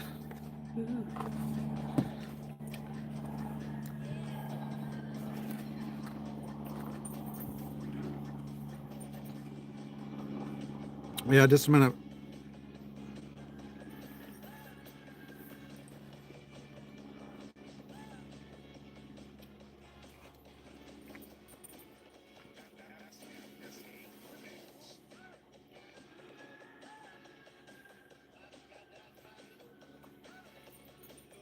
Wow, that was a 38-minute video. I didn't even realize. I watched the whole thing and you'd think after all these hundreds and probably thousands of videos I've watched of various things in the Philippines, I'd get bored with them. Nope. I'm almost ready to move there and I'm still enthralled. Hey, Meow.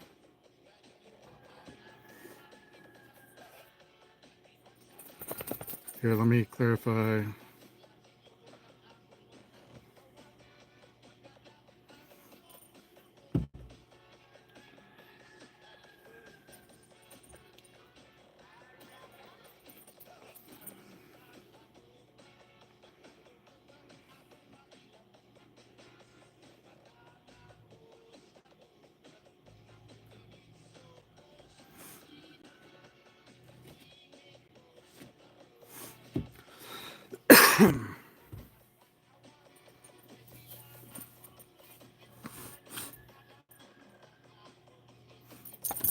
Yeah, that's reminds me very much of Chi and I.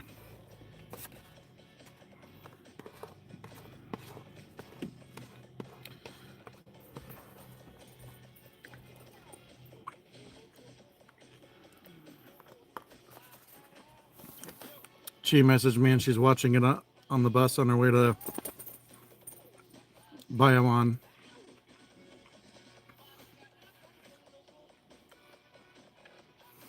You can't be surprised me how much of the time I'm live, it's mukbang time.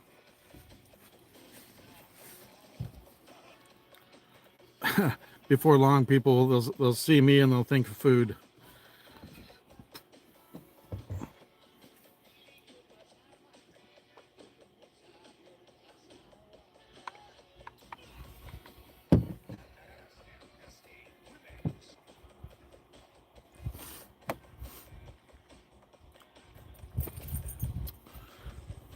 Penny meds.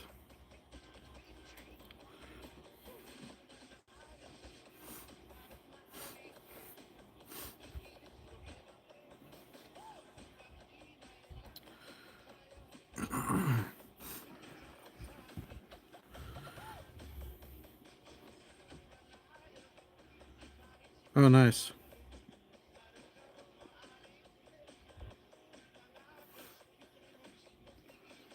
Who's Annie? Filipina lollipop?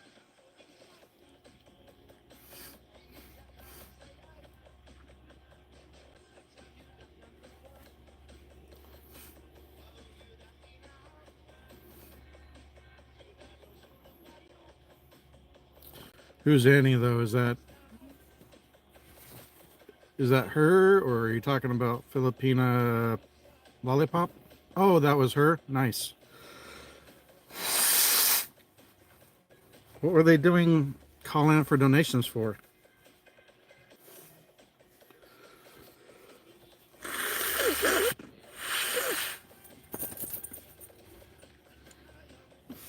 Yeah, I thought she looked like Elated. I believe Filipina Elated is her cousin.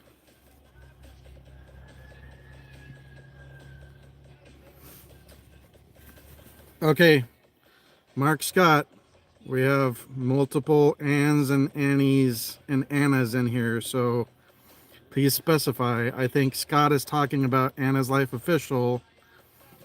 We're talking about Filipina Wanderer at the moment, which I believe is Anna or Annie. I don't know how you say it.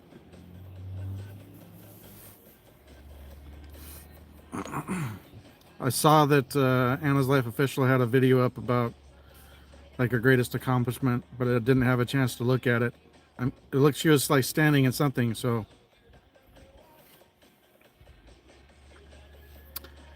Man, but when it gets popping, I'm not going to be able to necessarily keep track of every little nuance everybody is saying, so people are going to have to be specific to help me out for times that I'm overloaded and reading through the chat like crazy like Jasper has to do. I'm not there yet, but it'll happen eventually. And a lot of times I'm dealing with my dog or something else as well, so sometimes it takes me 5 minutes and all of a sudden it clicks. Somebody said something very vague.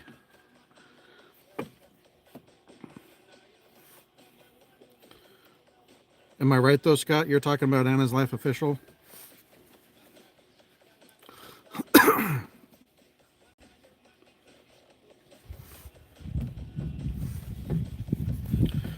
I will say Wander's boyfriend does seem like a nice guy. He's only 27, but he's from Texas, so people from Texas, people from the South are good. His voice sounds young, but he sounds very mature for his age.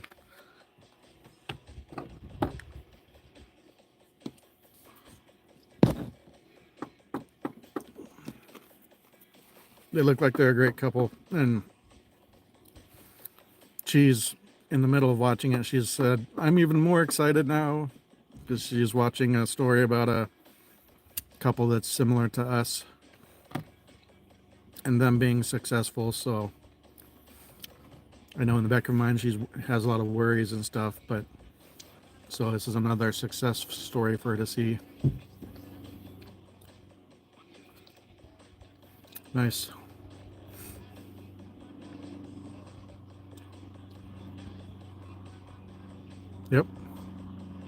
And he did it fast. There was no messing around. She's like, be here for my birthday in like 2 or 3 weeks, and he was there, not only there but there early, and he hadn't even had his passport yet.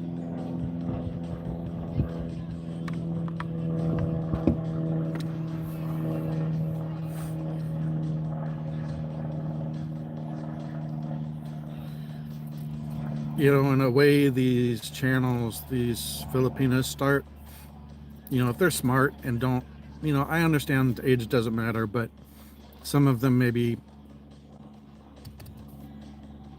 pick too soon, or they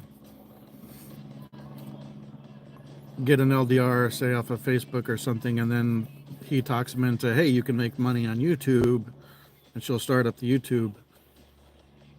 But having a channel, though, man, they can really get, not, it's not just getting a lot of interest. I mean, they come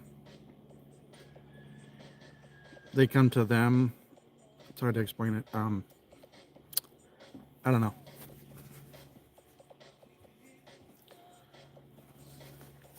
I think it's helpful for a guy because you see a lot more how a person is, especially if they're a regular live streamer.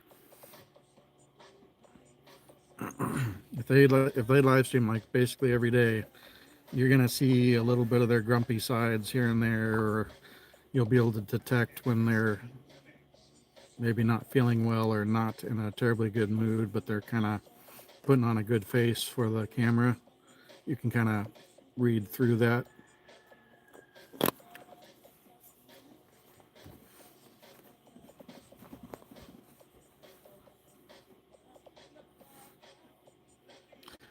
And yeah, as soon as I started watching it, I was like, oh, this is super familiar. But I really like Chad Foster. I like his videos. I like his presentation. He's a very friendly, mellow guy that doesn't seem like he puts a weird spin on anything. He just tries to give great information.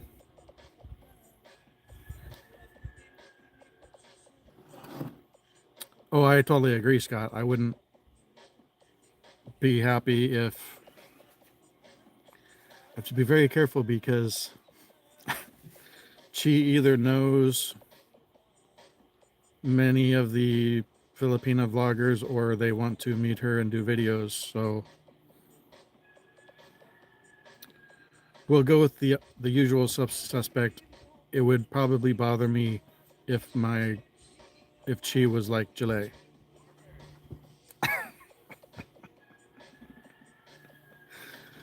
Maybe you're talking about Jing everything.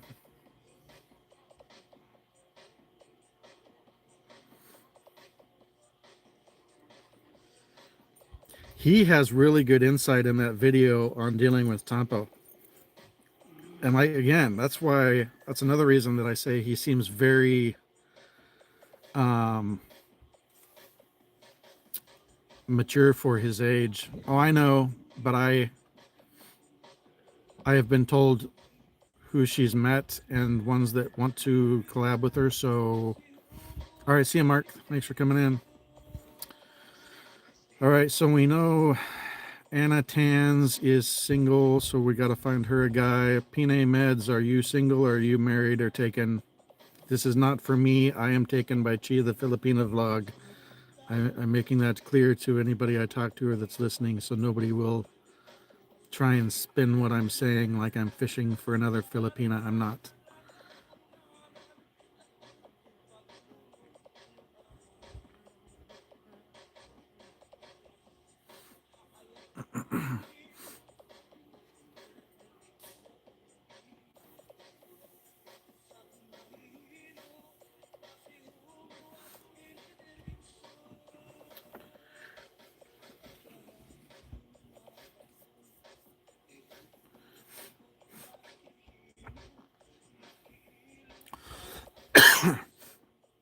I bet Mark shows back up, or Matats will go live and we'll see him, and Matats or Chi, or yeah, I see most of you around. Jasper's got a video premiere in 9 minutes. I'll get my moderator tools prepared for that.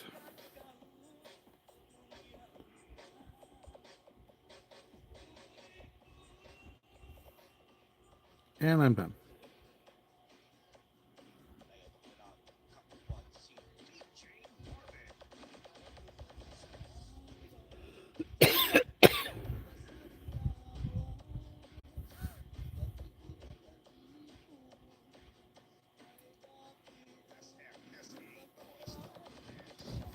I reminded she that it's only 15 days today, and she's like, oh my God, I'm so excited now.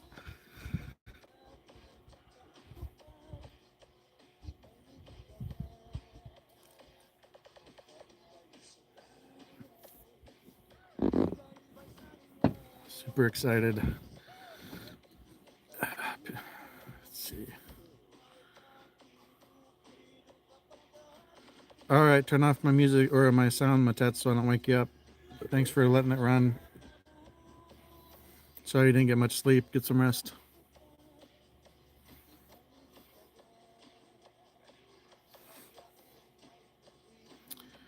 Pine Meds, are you single, looking for somebody? Are you married, taken? Yeah, I'm super excited. I know other people are super excited for us. She's like giddy. It's very adorable to watch. You've seen that gif of that little girl that she's so excited she's just like tenses up because she's so excited. She's almost like that right now. Banana Queen, turn off the volume.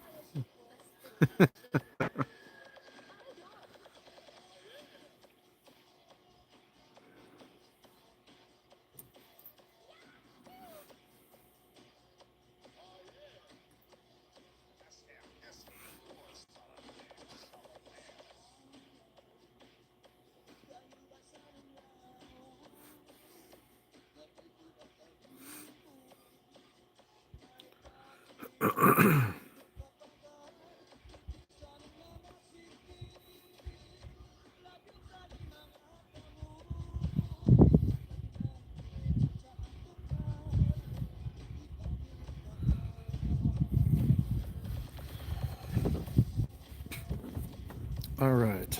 Santa all Banana Queen. Oh my gulai. Oh my vegetables.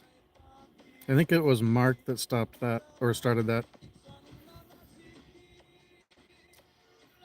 I think Pine Meds stepped out.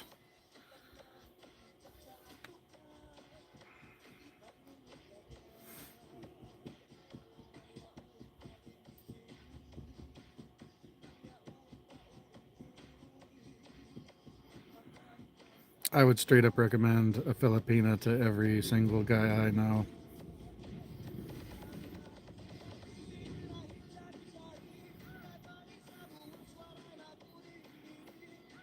So much better than American women. It's not even funny. I know there's good ones, but most of them get snatched up pretty quick, and the rest of the dating pool is not pretty. And I mean that I don't mean just an attractiveness standpoint. I mean issues, angry.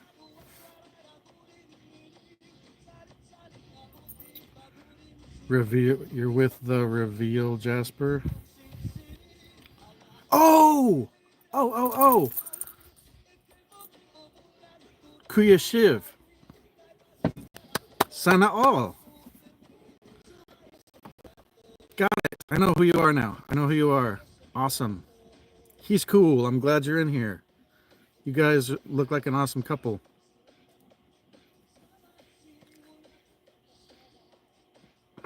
I'm excited. That's good. Thanks for coming in.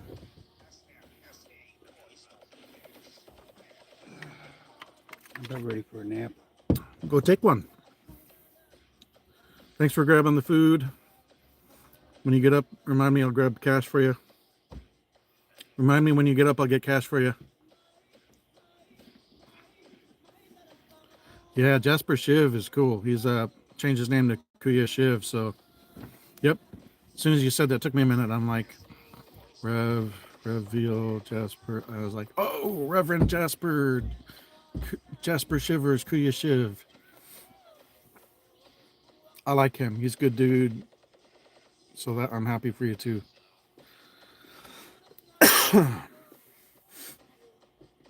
3 minutes till Jasper's premiere. Nice. Well, I appreciate you coming in on my live stream. Huge welcome to you.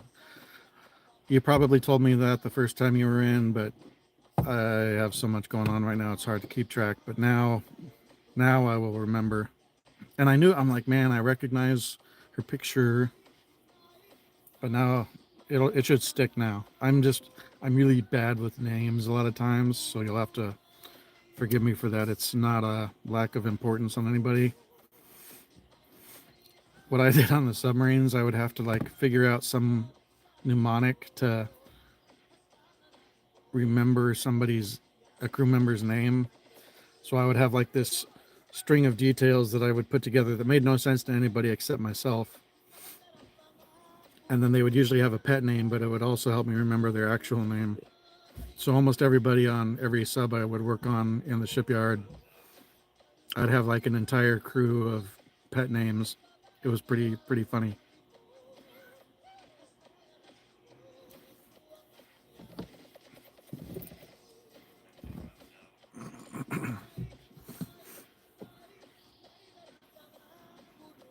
Most of the time, Chip calls me Storm.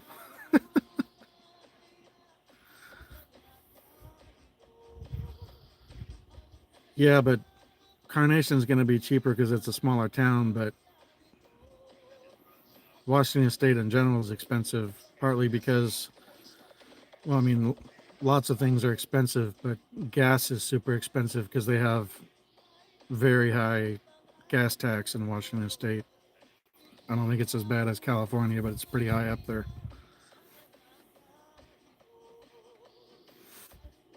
I don't think Jasper's awake yet because he hasn't pinned my membership paste that I put in his live chat.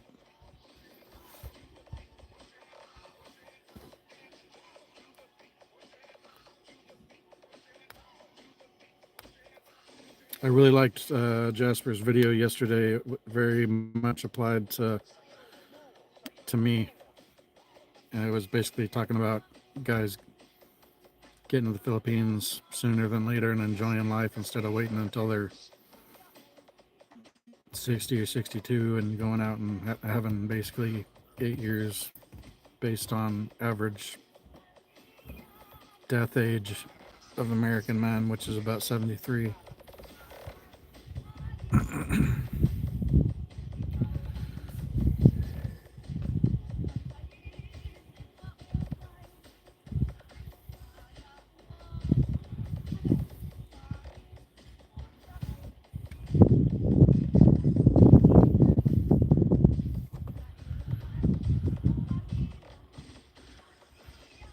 Okay, so he'll be in an hour, he'll be off work. We've got a nice little group of regulars in here already every day. There'll be a few days where I'll have to kind of go dark to get things knocked out in the house and get when I travel, but mute that, turn this up.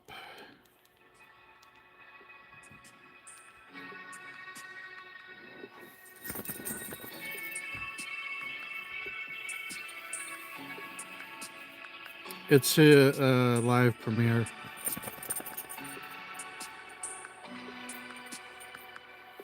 And he hasn't pinned my comment, so I'm guessing he's still sleeping probably.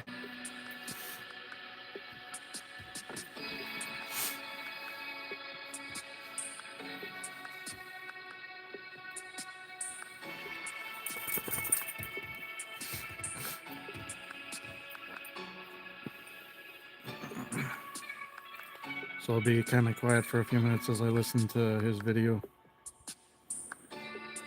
Starting in 1 minute.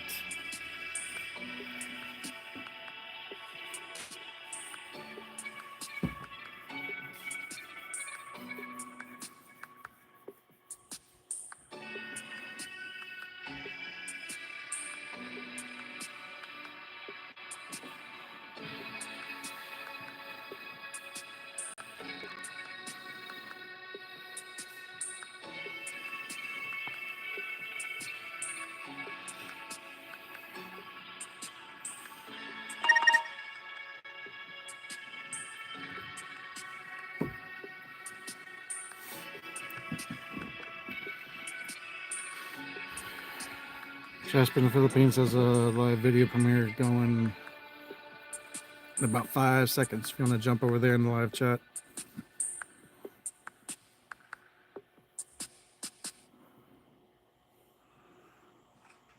So the number one thing to beware of in your daily life with your Filipino when you come here, especially for guys that are just kind of dating, getting to know a girl first year in, not married, maybe not even living together yet.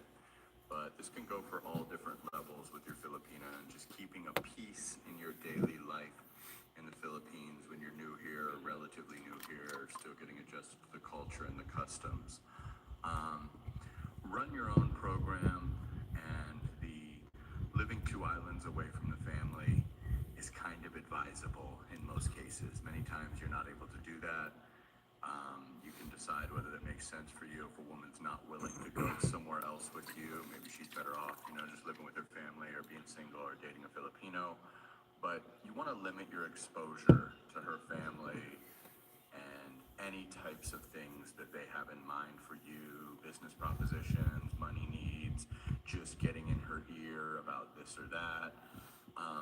A true peace with a woman in any country comes from kind of you guys living in your own little bubble and world. I've learned this over the last 47 years, or over the last 30 plus years in the dating market, is when we don't really allow any outside influence.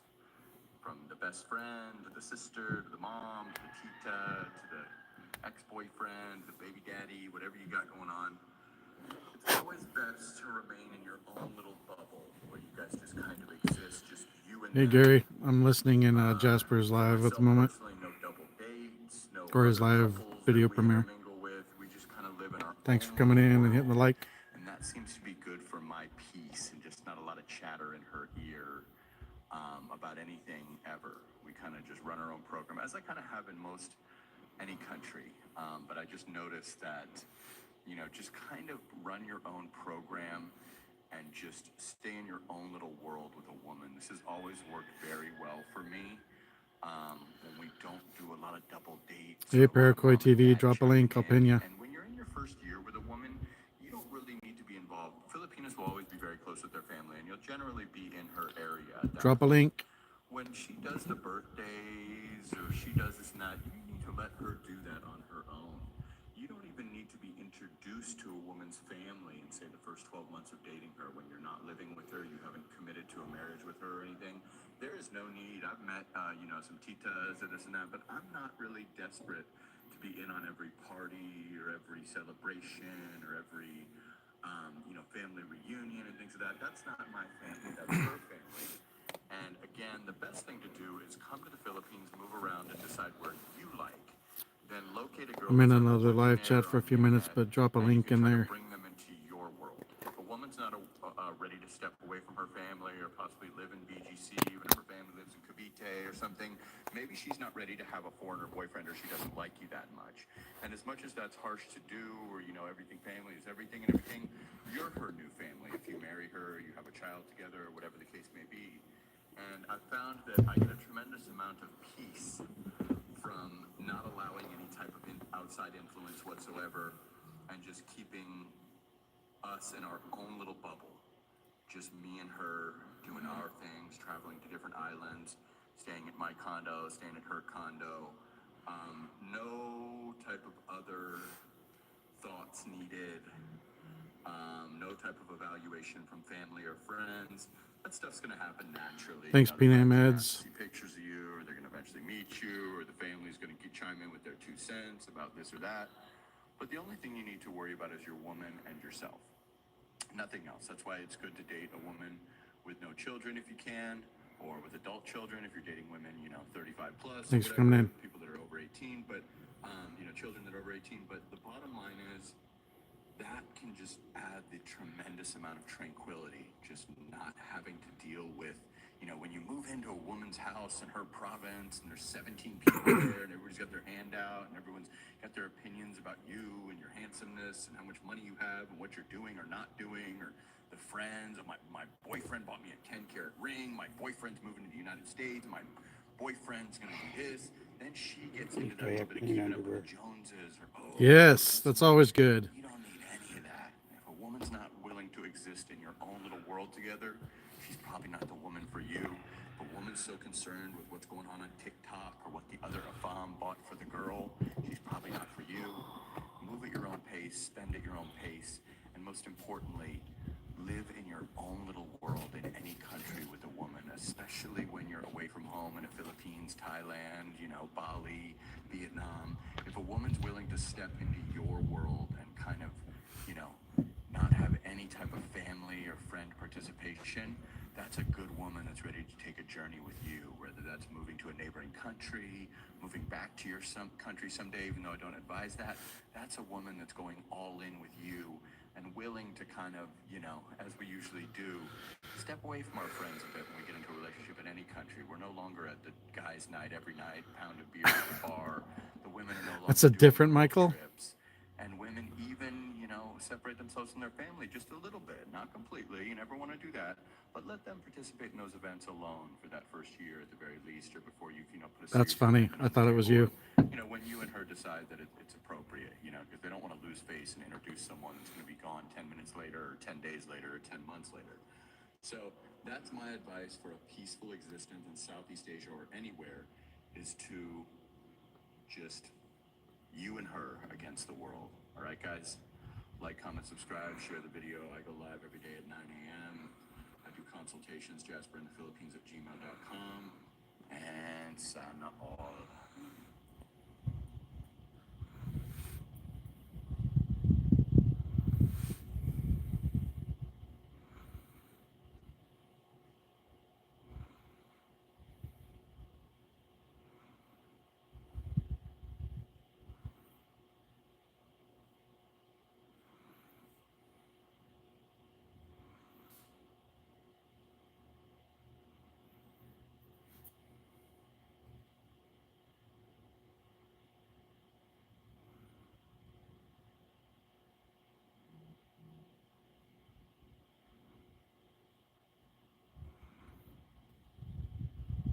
All right, I'm back.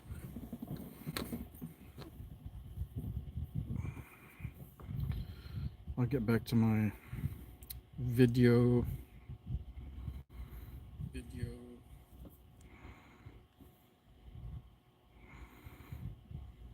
Kapanga vlog, welcome. Post your link, drop a link.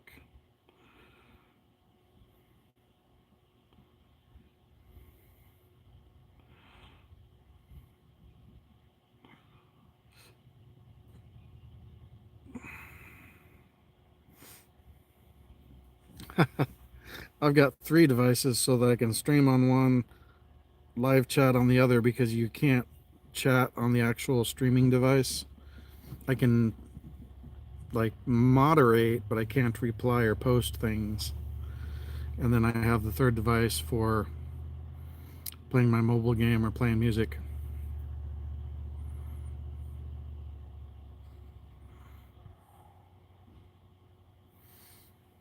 I feel much better now that I had food, yay.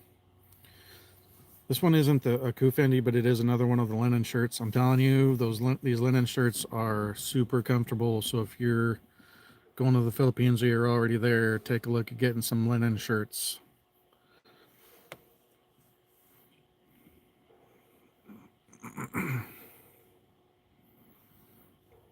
No, it's easy because I just turn off my volume on this one and respond to things or post links from this one. And then the other one, I can play music. I can't look at my chat and play music because I'm playing it off of YouTube.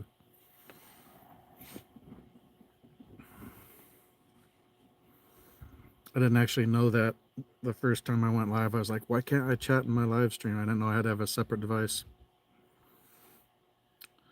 And here's for most of you it won't matter, but it'll matter for people that are new to live streaming. At least most of the time, I can't actually like go to my channel and go to my lives and click on the live. I have to actually go into the YouTube search my channel name, and click on the new live once it's going to get into it so I can get into the live chat. Why can't I do it from the video that says it's live on my channel? No idea. But that's YouTube for you. It's actually really easy. Took me a little bit to get used to thinking with at least 2 devices, but if you're going to do live streaming, you definitely need at least 2 devices. It doesn't have to be multiple phones, but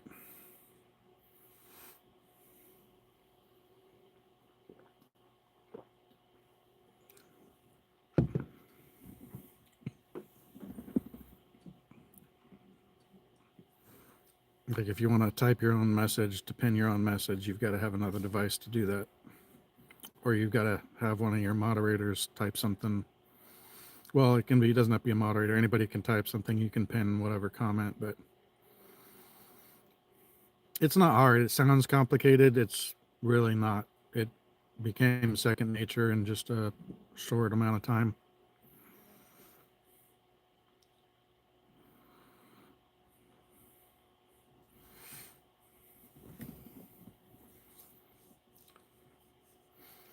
Had a fat little mosquito on me. I touched it gentle enough, I was able to grab it and fling it.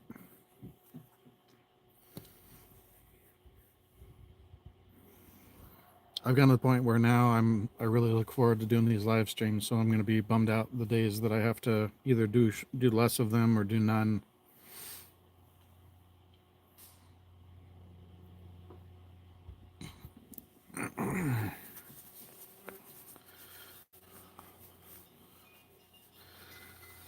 I was trying to get Chi to talk to the owner of the place to see if he can do something to improve the internet, but she doesn't want to. She's very shy, so she doesn't want to do it. So I'll do it when I get there.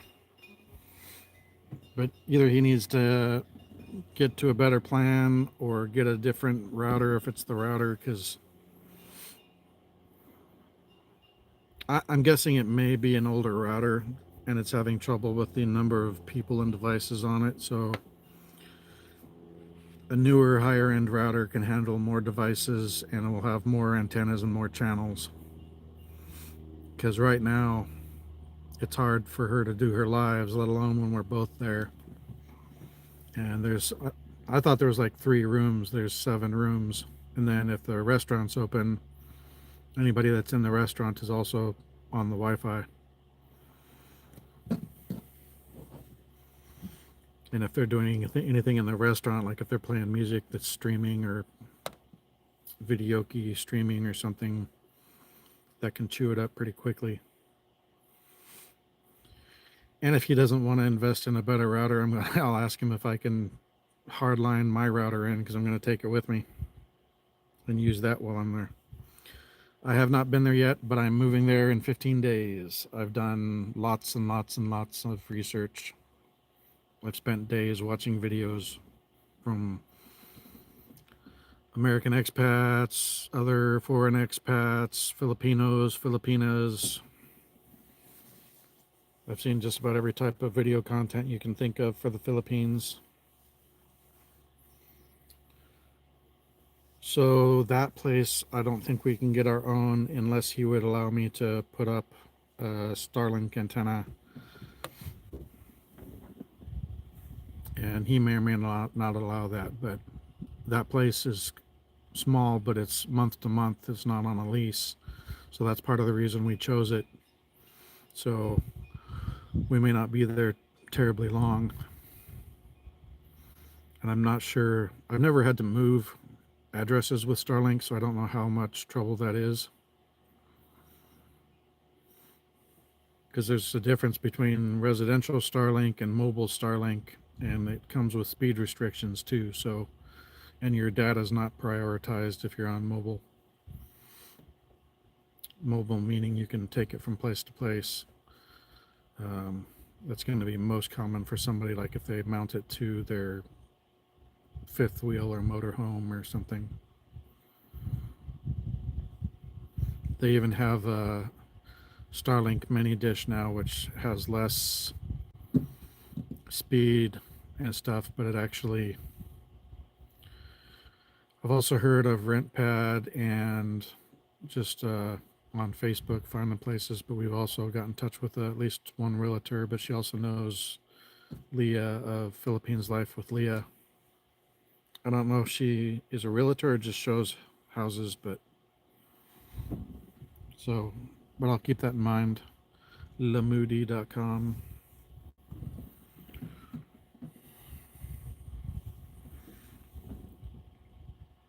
R2C.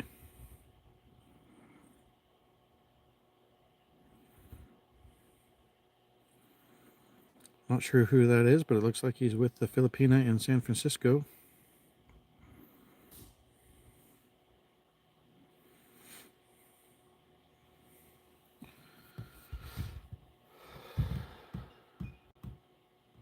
Okay. Thanks. I'll screenshot it. Captured.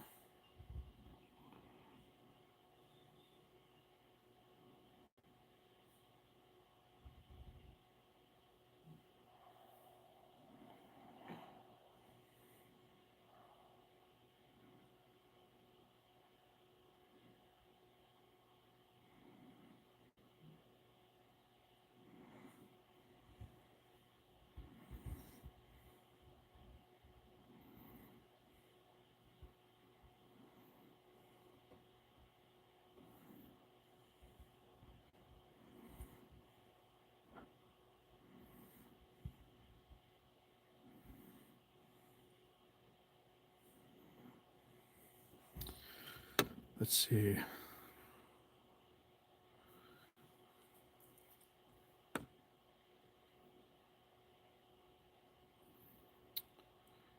In DUMA, I've been here for 3 years now. Nice.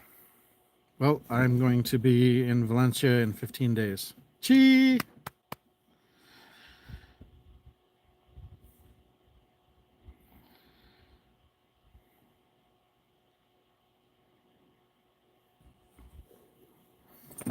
Hope everything's going well in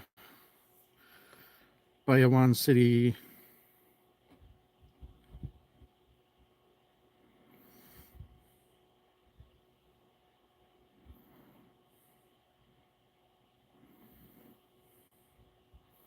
Yay.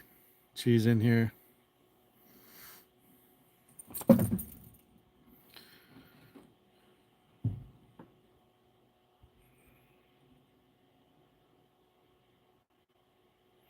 Good morning, Philippines. That's cool. R2RC.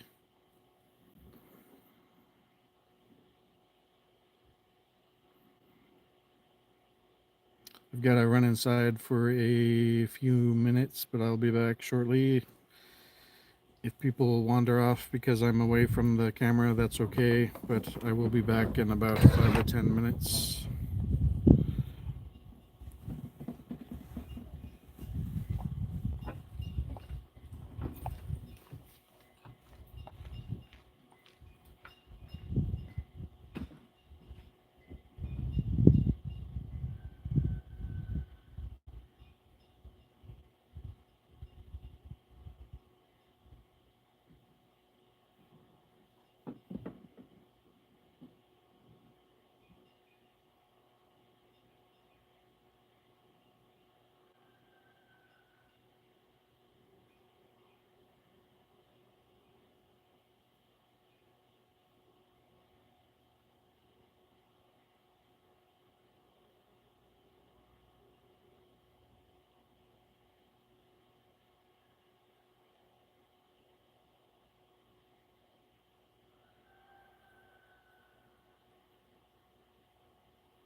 Come on. Oh, you got yourself wound up. Good job.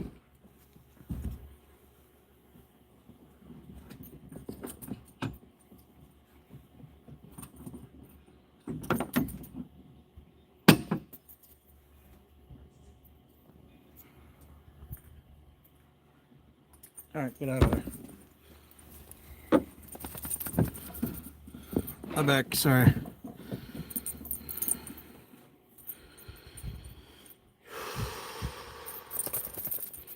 Thanks, Paracoy.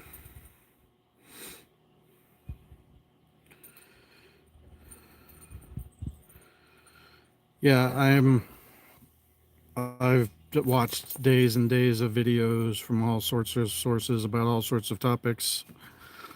So I'm definitely not coming into this totally green as far as knowledge. I mean, I understand I haven't been there, and I don't profess to be an expert on the Philippines, but I do know a lot of the things that I need to be aware of and watch out for, and I've prepped for a lot of stuff. So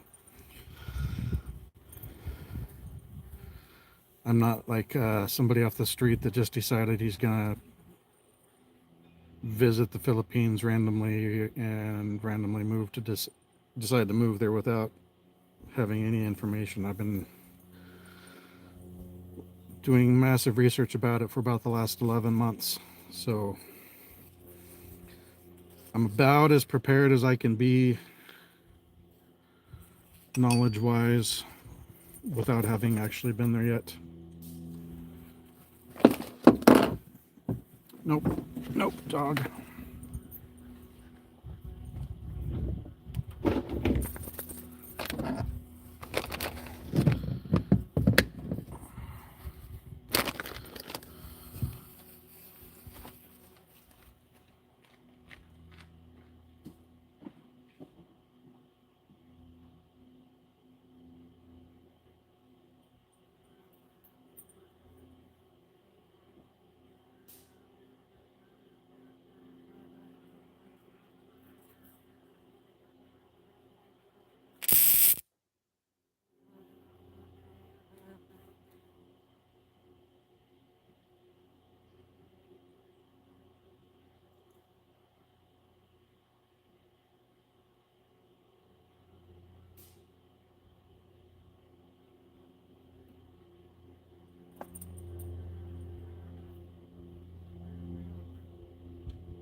Yeah.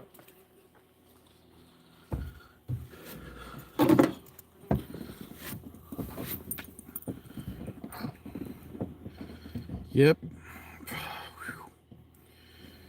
And really, yeah. Yeah, 15 days from today, right now, I'll be like in line at security, if not through security, at SeaTech right now.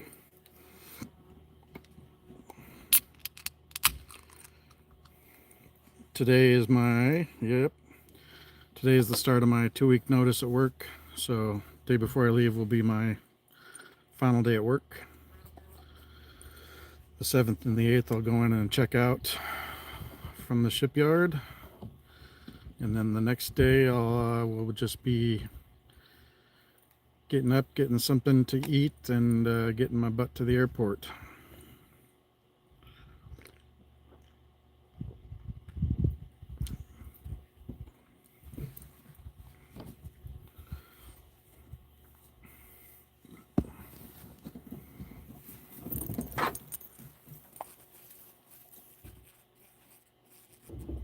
I'm not going anywhere. Calm down, dog.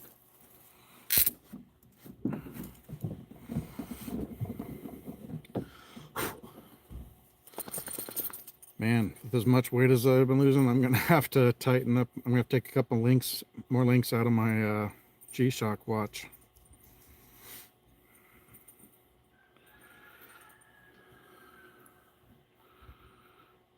Yep. And I'll lose a day. I've got that Gucci Secret Lab travel pillow too. That thing, the only thing that may limit my sleep really is when I used to travel in the early 2000s, I weighed a little less, so I wasn't, if I snored, nobody told me. So I don't think I snored yet. I have been losing weight, so hopefully it's getting less. And I'm going to continue losing weight. But I may have fellow passengers waking me up if I'm snoring, because even though I'm halfway down on a max airplane, they'd probably hear me in first class easily over the airline or over the airplane. Probably. So if I don't sleep much, that's going to be the main reason. Either somebody will wake me up, or I may try and stay awake to not. The nice thing is that particular travel pillow keeps my head up, and usually in a good position, not too far back, not too far down. It's usually way too far back or way too far down, or laying on my side, I think, is when I snore the most, or flat on my back. So since I'll be sitting up with my head basically like this, I probably won't snore too much. Probably, but we'll see.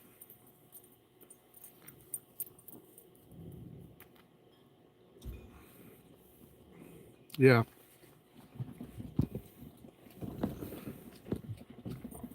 And I'm used to sleeping on an airplane with those travel pillows. And the one that I had before was just a $15 travel pillow I had actually bought in inside the secure area of SeaTac back in like 2004 sometime. This thing is like light years ahead of that.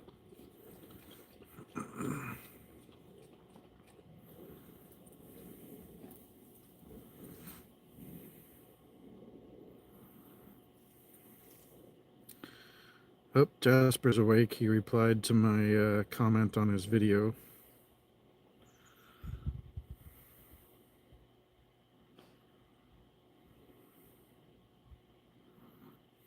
Let me make sure he didn't message me.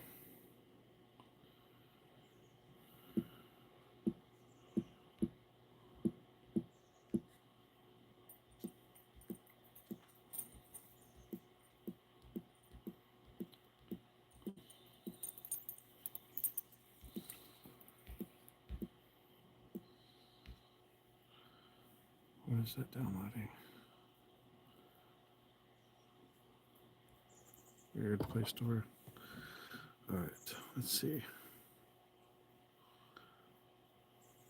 Really, I found even the cheap one I slept way better. Otherwise, I was trying to like bunch up a hoodie or something to put my head on, and then I would have like neck pain. So I found travel pillows to be super useful, and there was only like one flight that I had forgotten it on. I was so upset the entire flight. I was like, as soon as I sat down and realized it, I was like, damn it. I think I tried to find one when we were at our hub, and I think I didn't. I think I wasn't able to. Yeah.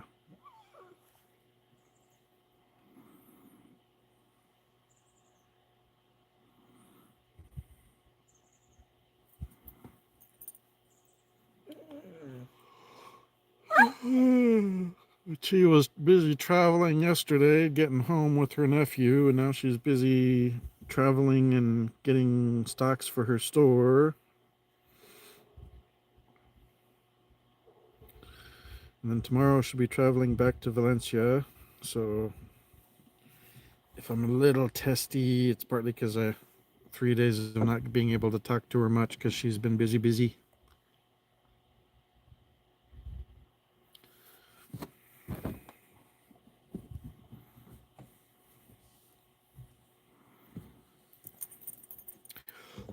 Yeah, but I think it was time of day. It was like a red eye flight type of situation, so I think all the shops were closed that time of day, or it was a snowstorm.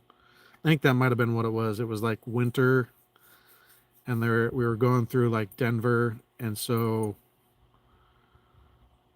they had the airport running, but basically all of the third party shops and stores were shut down. It was basically just airline staff and airport staff running the actual ticket lanes, security, the planes, keeping the air runways and taxiways clear, that kind of thing. I do not like going through Denver. Not a fan of Denver. Went through, I feel like it was Houston, somewhere in Texas once. Once wasn't really enough to get a feel for it. I don't necessarily hate going through Chicago unless you're on a crunch on time because it can be so far. One thing I do like about O'Hare though are the underground moving escalators, the moving sidewalks with the cool lighting and stuff.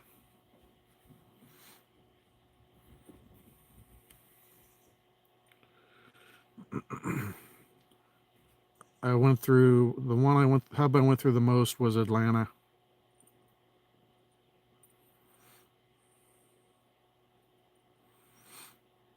I think I only went through Boston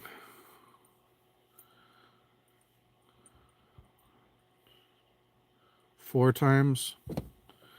That was going from Chicago to Boston, and then Pterodactyl Air is what I call the turboprops to Groton, Connecticut. And then I took a train from New London to Boston, flew home to Portland, Oregon, and then I had to fly back the same way again. And that was for like Christmas. 1, 2, 4, so maybe 4 times. Only flew into Groton, New London once, and that was not fun. So I'm not a big fan of Pterodactyl Airlines, which is what I'll be taking from Manila to Dumaguete.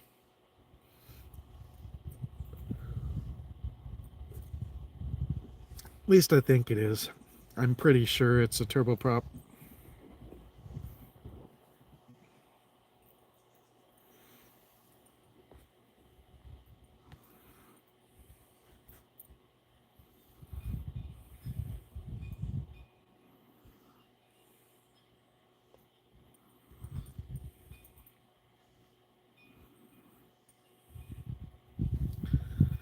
I'm not really a big fan of them because even a little bit of wind gusts them around a bit. So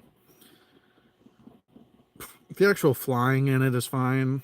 I'm not a big fan of coming in for a landing. Takeoffs don't really bother me either, but coming in for a landing, if it's windy, it can be rather unnerving because there's quite a bit of last second moving around.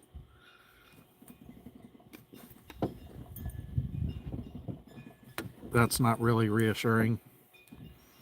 And I'm pretty certain that's what flies into Dumaguete.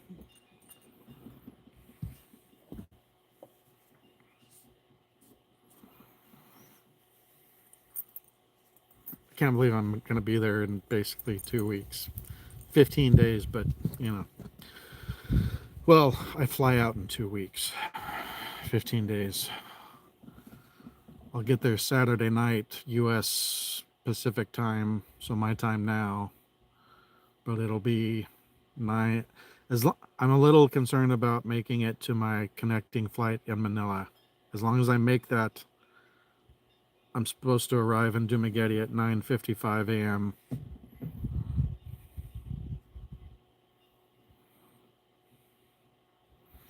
I don't really mind short runways for takeoff or landing. They just kick those diverters in to reverse the thrust and hit the brakes or whatever. That kind of stuff doesn't bother me. I just pretend it's a amusement park ride. One of the only times I was ever scared on a plane, we had been traveling back and forth across country so much. I had been through Atlanta so many times. I knew the landmarks for where we should be on approach, and about how high, and about the sound the engine should be making, and I could tell about how fast we should be going based on how quickly things were going by, because I usually tried to get window seats. Hear me out. And one time we came in and I'm like, we are way too low for being this far out, and go way too low and way too slow for being this far away from the airport. And as I was thinking that and looking outside and almost ready to say something next to my seatmate, the captain kicked those engines into like turbo and put some angle on that plane because he was trying to get some speed and regain some altitude. So I was 1,000% right that we were too low, too slow, too far away. And I noticed it about 25 seconds before the captain kicked the ass end of the plane into gear to get us to where we needed to be. I was like, I'm going to be on the news, crashed in a housing complex a couple miles short of the runway. So I'm ready here. The house isn't ready, but it will be. It will be. It's just going to be one of those last minute, where they're playing double dutch. I'll be playing double dutch with my O-ring, which is your butthole. But I'll get there. I'll get it done. And worst comes to worst, Chip's going to be here another month and a half, and I'll just give him directions on just keep throwing things away. So, and I'm going to pay him some money to stay, because he's going to stay longer to watch Ash, and then get him into the airport. So it's not like he'll be doing it for free just to be nice. I'll be making it worth his while.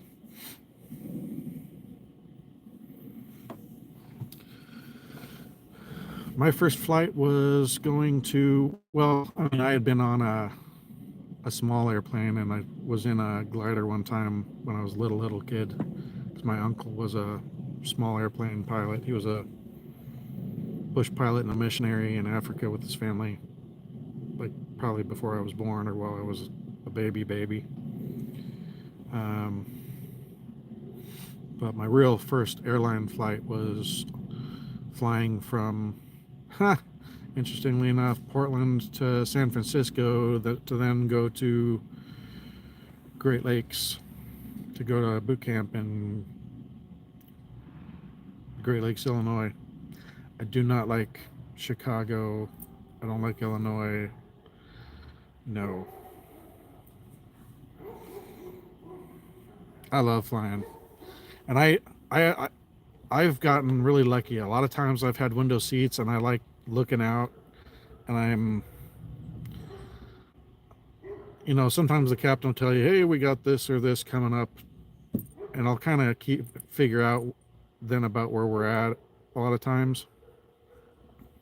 And I've gotten to see a lot of really cool things from the air. I've seen Half Dome at Yosemite. I saw the Grand Canyon. I saw a bunch of nuclear power plants. I saw Niagara Falls. A bunch of stuff like that.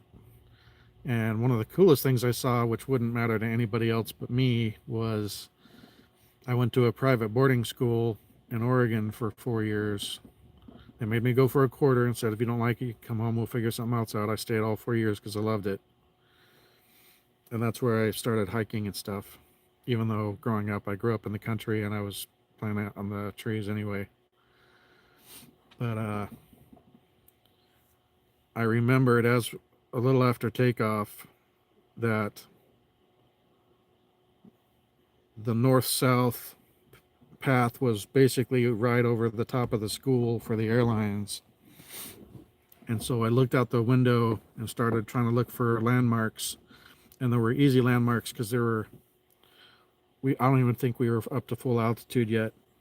And there were two big irrigation ponds and the river, and there was a bridge going across the river, little covered bridge.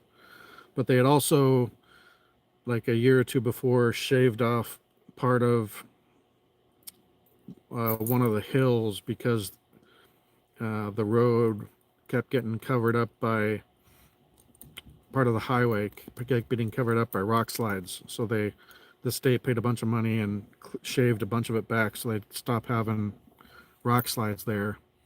And it left a pretty recognizable scar. And as we're flying along, I saw the school. I'm like, yep, there's the river, there's the bridge, there's that big scar from shaving the hillside down, there's the irrigation ponds. It was pretty cool. So I got to see my school that I had just graduated from a couple months before as I was flying from Portland to San Francisco on my way to boot camp. A little bit of random useless trivia, but if I had not been had it come to mind,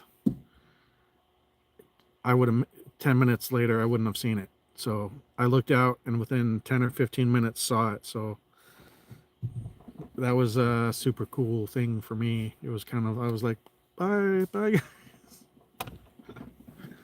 That was neat. But yeah, I've seen a lot of cool stuff from the air.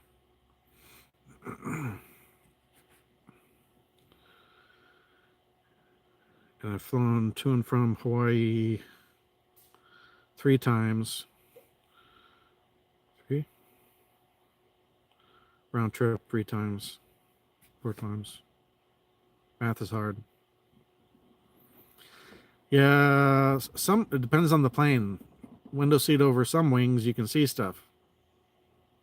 Window seat over a wing on one of these like 777 MAX planes, I'm gonna have a wonderful view of aircraft aluminum basically and clouds.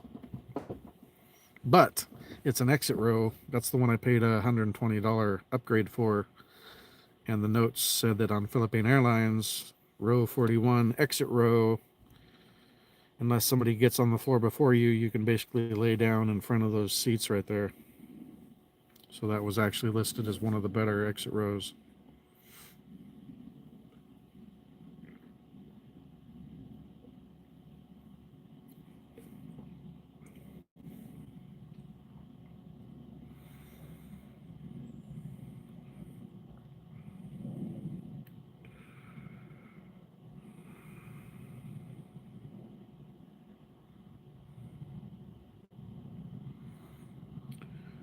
Jasper says about 9 a.m. for alive. He's like 9-ish.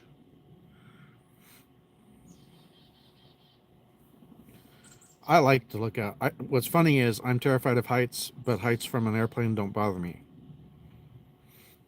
That being said, I will not go bungee jumping. I would, however, go parachuting. Now, having said I would go parachuting, I would, before we took off, give them directions. I want to do this. You're going to have to shove me out the door. Bungee jumping, though, no. I've seen too many of those internet videos where people try and bungee jump and the thing snaps. There was one that I watched. They did it off of, it was like a group of people, and they did it off of I think it was the Golden Gate Bridge. And they miscalculated the length of it, but it also ended up snapping. And I don't remember if any of them died, but most of them had bad injuries and broken ribs, and it was pretty bad. Like, I want to say it was too long, so they hit the water pretty hard, but they were kind of going at a swing, so it wasn't like a vertical drop. It was kind of a semi-pendulum, so that kind of, instead of full up straight down momentum, it was kind of at an angle, and I guess it started absorbing, but the stretch on it was too much. So it was absorbing, it was slowing them down, but then it like was stretching, broke. So no thanks to bungee jumping. I know that bad things can happen with parachuting, but I mean, yeah, it was more of a glancing blow. It was on one of those pre-YouTube home video shows, or Most Extreme, or I'm sure it's on YouTube somewhere, but I haven't looked for it. But at least if you're parachuting and something happens,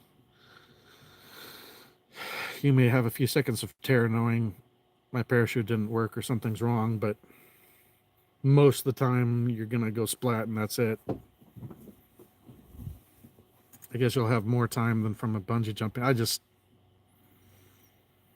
For some reason, bungee jumping seems like it would bother me.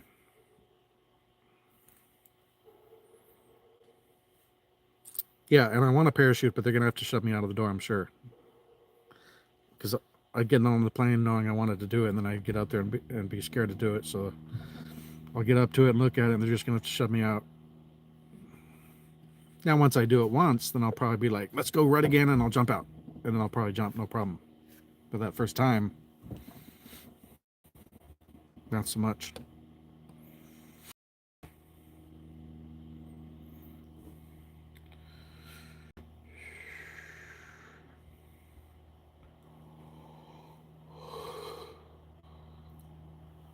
Man.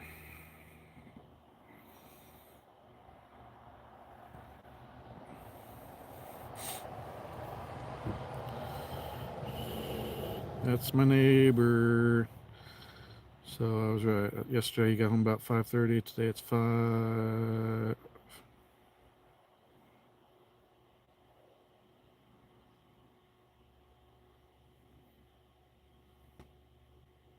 I'll probably wander down there in a little bit and see when would be good for him to get those vehicles.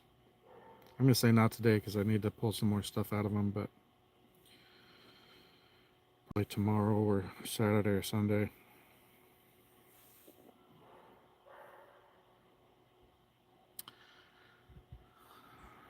I've been on a small plane. Is it once or twice? It was fine.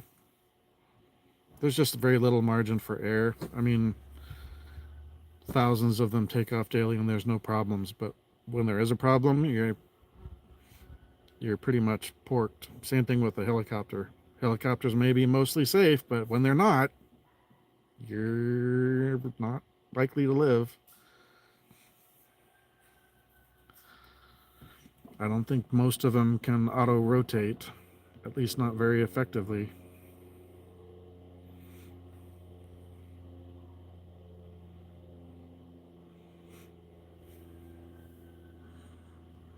I think a lot of the ones we hear about going down tend to be military ones like Black Hawks and stuff, and pretty much everybody's dead. Those Ospreys make me nervous. They've gotten better, but still not really interested on flying on an Osprey.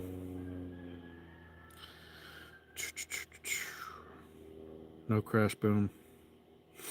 Yeah. Well, you'll have a crash and a boom.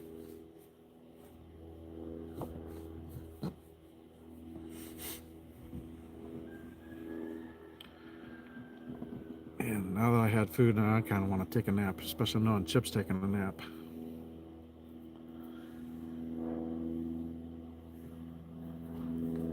All right. Now we've had some more random conversation. You guys got any other things you'd like to talk about?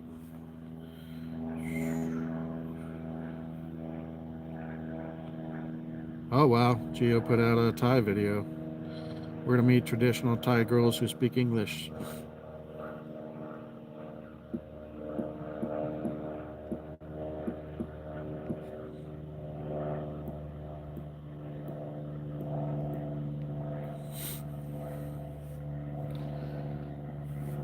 Yes, and I've almost lost enough weight so that I can actually do that.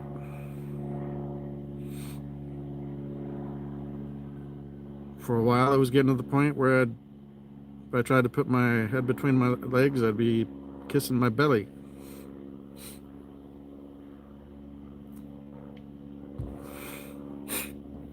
I wasn't really that bad, but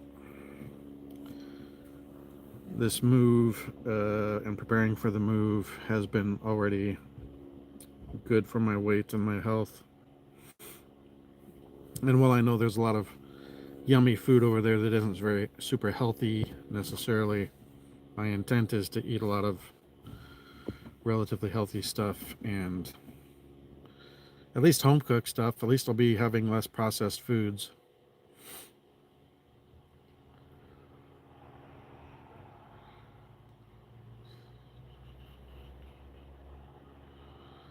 Man, super excited. I say that a lot, but I'll be in the Philippines still saying I'm excited. I'm so excited to be here. You've been there for 5 years. I'm still so excited to be here.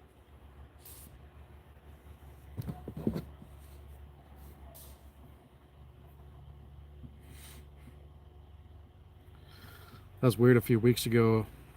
Last night I went down on a sailboat. I did stop myself and pause and be like, this is probably the last time I'm ever going to step foot on board a submarine again in my life. That was crazy. I thought about it earlier that day too. I know I was going to have to go back down a couple of times. Earlier that day I was thinking about it and I stood topside for a while.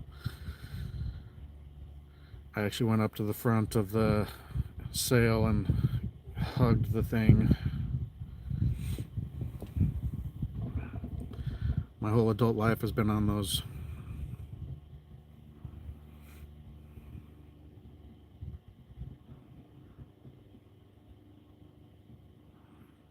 I'm glad to be done though.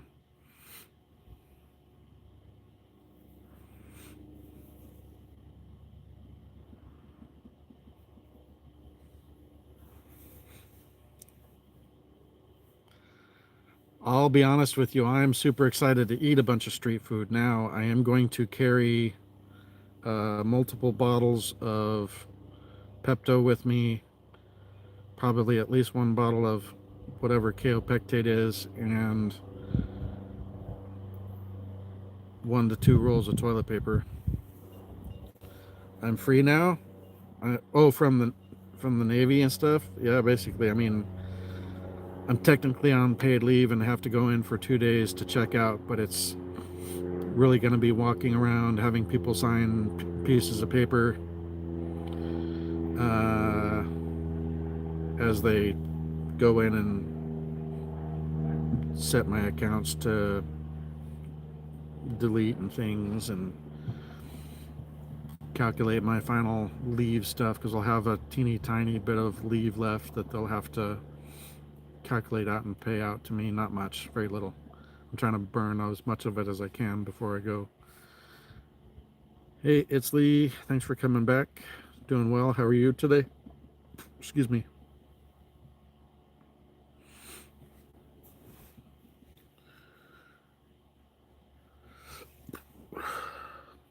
Good to see you back here again.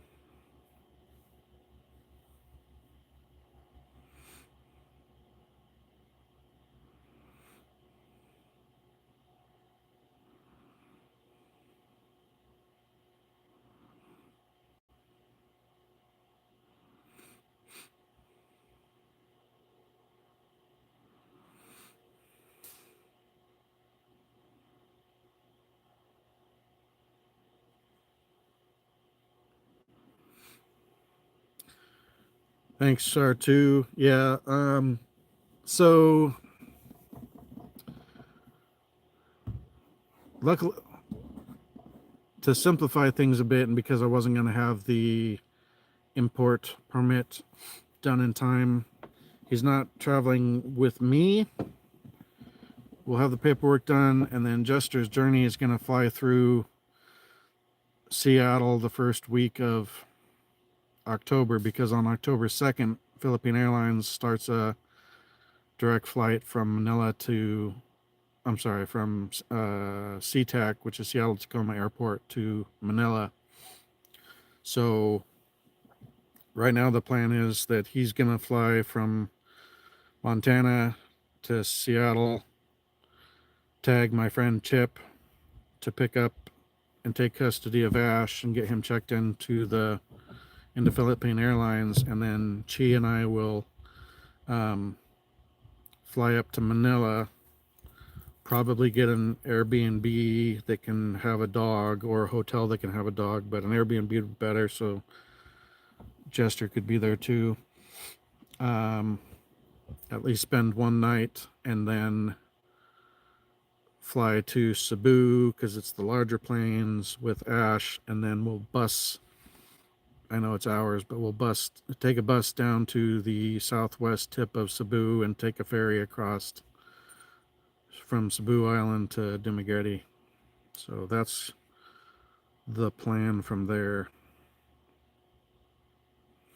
But I know it's going to be a pain in the butt just doing what you're saying, even without a dog. So the nice thing is when Ash does fly into Manila, it's not going to be going terminal to terminal. We'll actually pick him up and go to a hotel or an Airbnb for the night. And then the next day go to Cebu and then bus to the ferry and go to Dumaguete.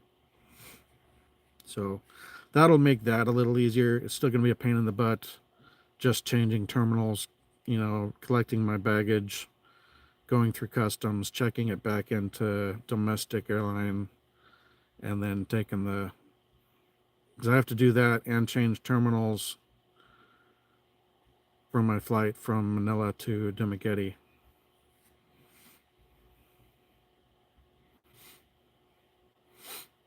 Yeah, there's still a lot of street food I want to try, but I'll definitely strategically have planned out if something hits me where I can find a restroom, because I have got issues anyway. So it's not going to take street food for it to act up. I already have to be very strategic about what I do when I travel and knowing where the stops are, or just be okay with stop the bus here, give me 5 minutes, I'll be behind that tree, and I'll do what I got to do and carry on. So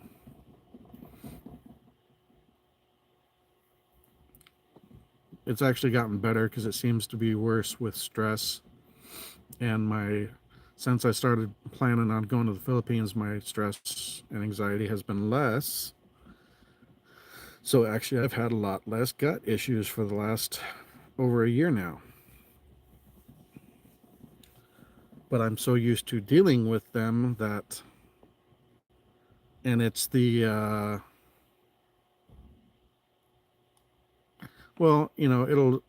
look at a lot of things if I'm trying street food, but that's fine.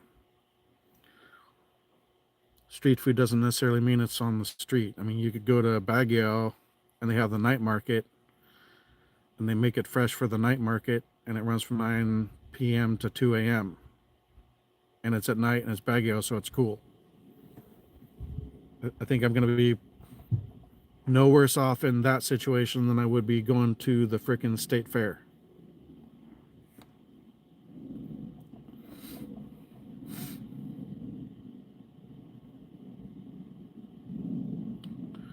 Who are of their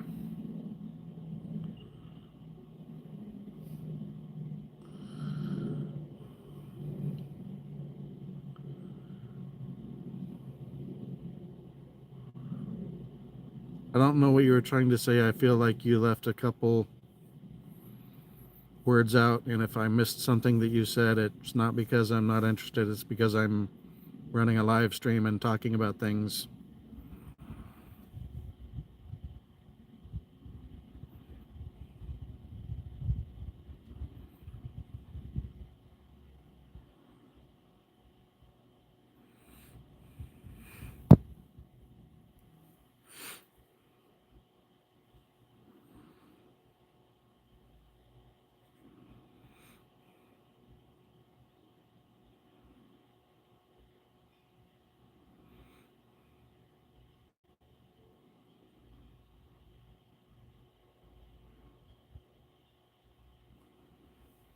Oh, okay. Thanks. Thanks, It's Lee. I don't really know how to say your name, so that's the best I can come up with is It's Lee. I don't know though, Scott. Vinegar and citrus. I feel like vinegar is one of the things that is used with doing ceviche and things, so maybe the vinegar retards bacterial growth. So I don't know that I would say that about soy sauce, but vinegar is acidic, so I don't know.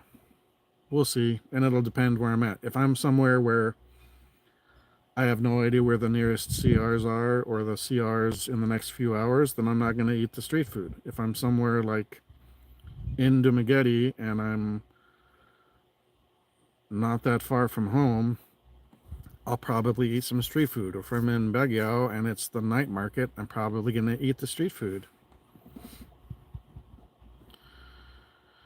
I'm telling that all people you to pay attention to a guy who can benefit them or the average. I think I get what you're saying, but maybe your English isn't super clear. But that's okay. I'm not trying to say anything negative about your English. It's just hard to understand.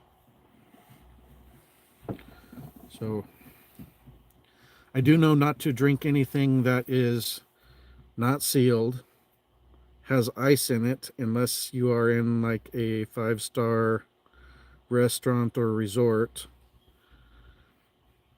So either it has to be sealed or it has to be fruit juice that you watch pressed with no other liquids added to water it down or sweeten it or ice added to cool it down. So sealed, or you watch them press it and everything in the cup is from the juice that they pressed. Or I watch them open the buko. So I know, don't drink the water, don't use ice, don't have random juice that isn't 100% juice that you watch pressed.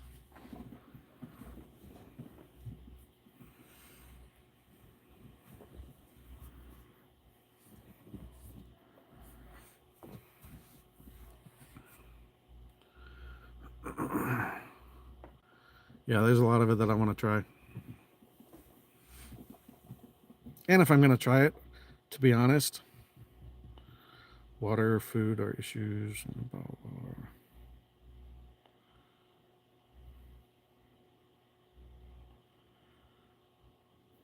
Yep.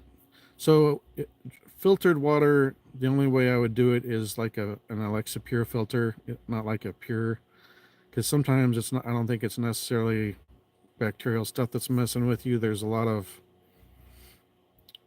minerals and things in the water that you don't want to have too much of that are there partly because of the volcanism in the Philippines. So what I would do is, even though it could still test bad and it might not work, I'll probably end up getting an Alexa Pure and then a bunch of test strips and test the water after it's gone through the gravity fed filter to check for chemicals, bacterial stuff, all of the things, and make sure there's nothing that it isn't missing. But unless I have something like that and I've verified it clean before I utilize it, yeah, everything will be bottled.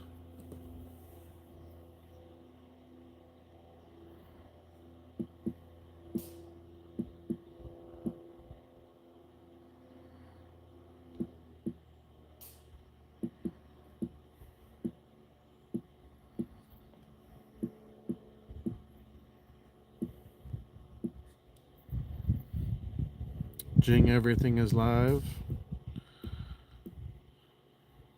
And why is I can't look at that one right now.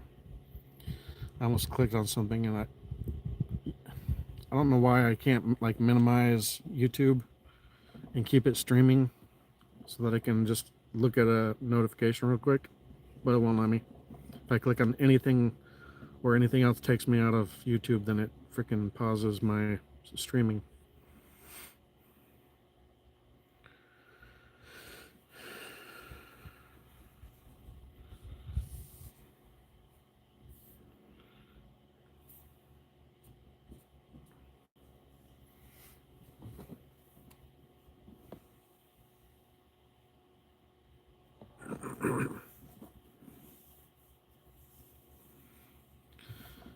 Well, I'm not a city boy.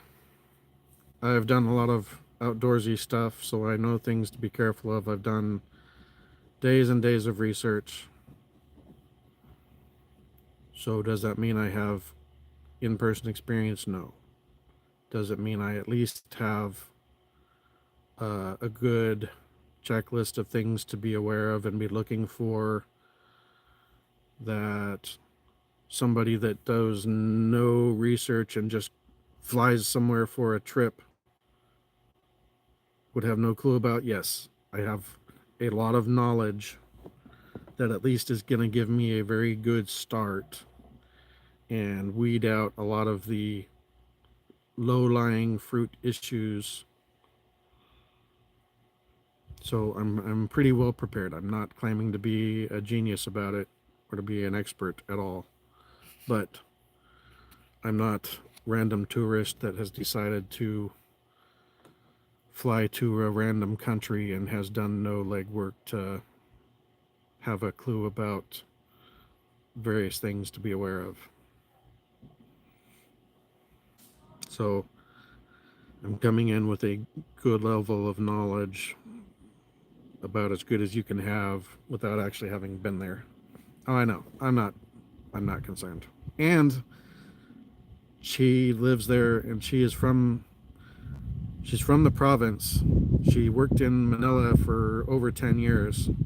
So she's also lived in the city, and now she's been back in the province, and I mean deep province, like they're basically in the jungle. Her store is the nicest place around, and they come and she has she has the Sari store. She has the peso Wi-Fi machine. Everybody comes to her and her store.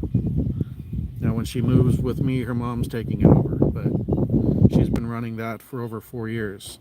So she grew up in the province. She's worked in Manila for over a decade. She saved money and has been running very successfully her Sari store, which is immaculate and organized and well stocked. That's what she's doing today. She was in Valencia for 9 days. She took her nephew home yesterday. Today she is in Bayawan City buying stocks for her store. She's going to go back and restock everything, and then tomorrow she's going back to Valencia. So she knows how to manage money, because some people try and start like a Sari store, and they get the money and they use the money and they're like, oh crap, I don't have money to restock my store now. What do? I need more money. I had a friend that tried to help start one, and she did that like 3 times, and finally I was like, shut your store down. I'm not doing it again.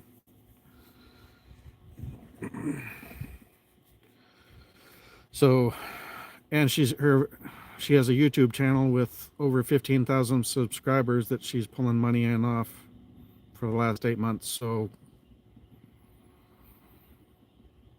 not only have I learned a lot, but she's got a lot of broad knowledge and can keep me out of trouble. And yes, I know the red flags to look for with Filipinas, and I've been looking for them with her, and I have not found them. I've been looking hard, and just about any of them you can come up with, we have already discussed, have already addressed.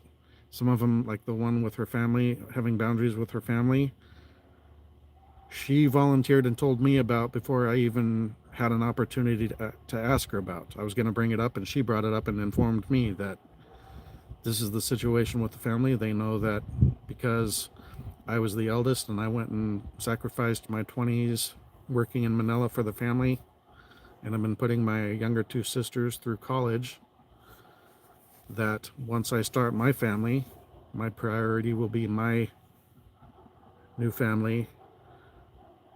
I will not be supporting the family. Now, if we have extra and there's a need and we are able then we'll see what we can do to assist. But her other two sisters that she has put through college, the understanding with the entire family is they're going to basically be stepping into being the breadwinners, and she is stepping out of being the breadwinner.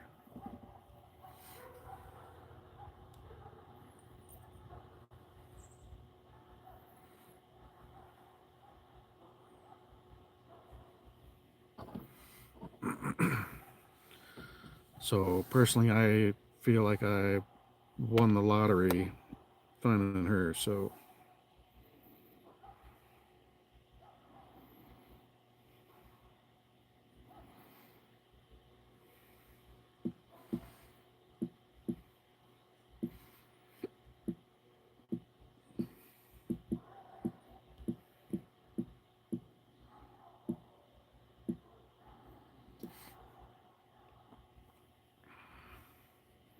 oh yeah, I mean, yeah, you watch her streams and stuff. It is, and she's doing her live stream, and she's watching her nephew run around, and her mom's doing stuff, and her sister's doing stuff, and customers are coming by, and she's getting notifications.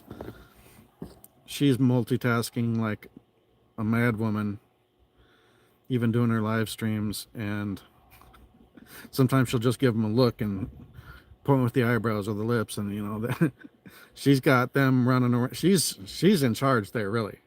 You look at it.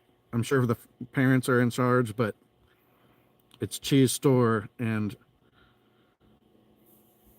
it's pretty obvious when she says something, they listen. And I'm sure that doesn't go for every single thing, but if it's something about the store or it's her nephew, they listen. So, but it's not like in a mean way. It's in a very knowledgeable, kind. I don't know. Yeah, the eyebrows or the single eyebrow raise, or if it's emphatic, it's a double eyebrow raise. Where's that?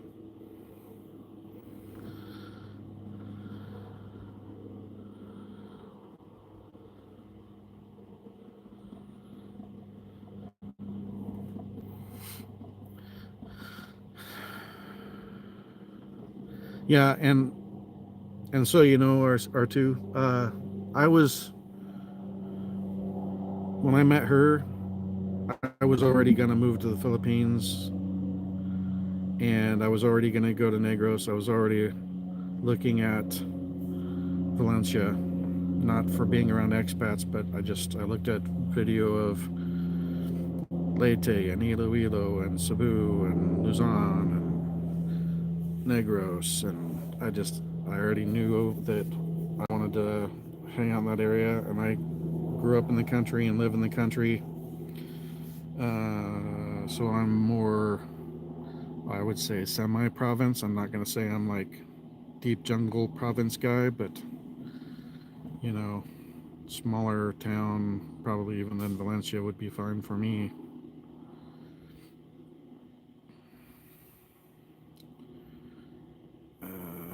But her family is, I mean, it's 2.5 or 3 hours to Bayawan City, and then it's another bus, and it takes another hour to get to the province where she lives, or where she lives in the province. So really, that's 3.5 to 4 hours to get to Dumaguete and then Valencia.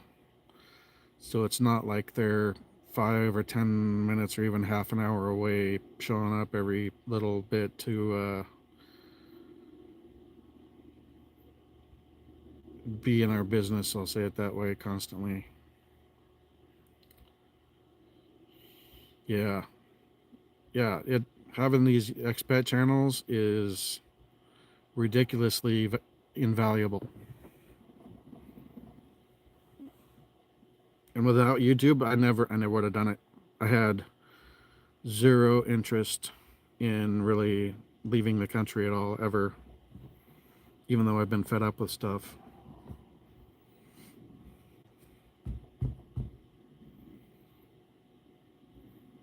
And I think that's what a lot of these expat YouTubers are trying to do is give other people good knowledge so that they can be successful doing it and not go in blind. I think pretty much all of you understand what I'm saying there. So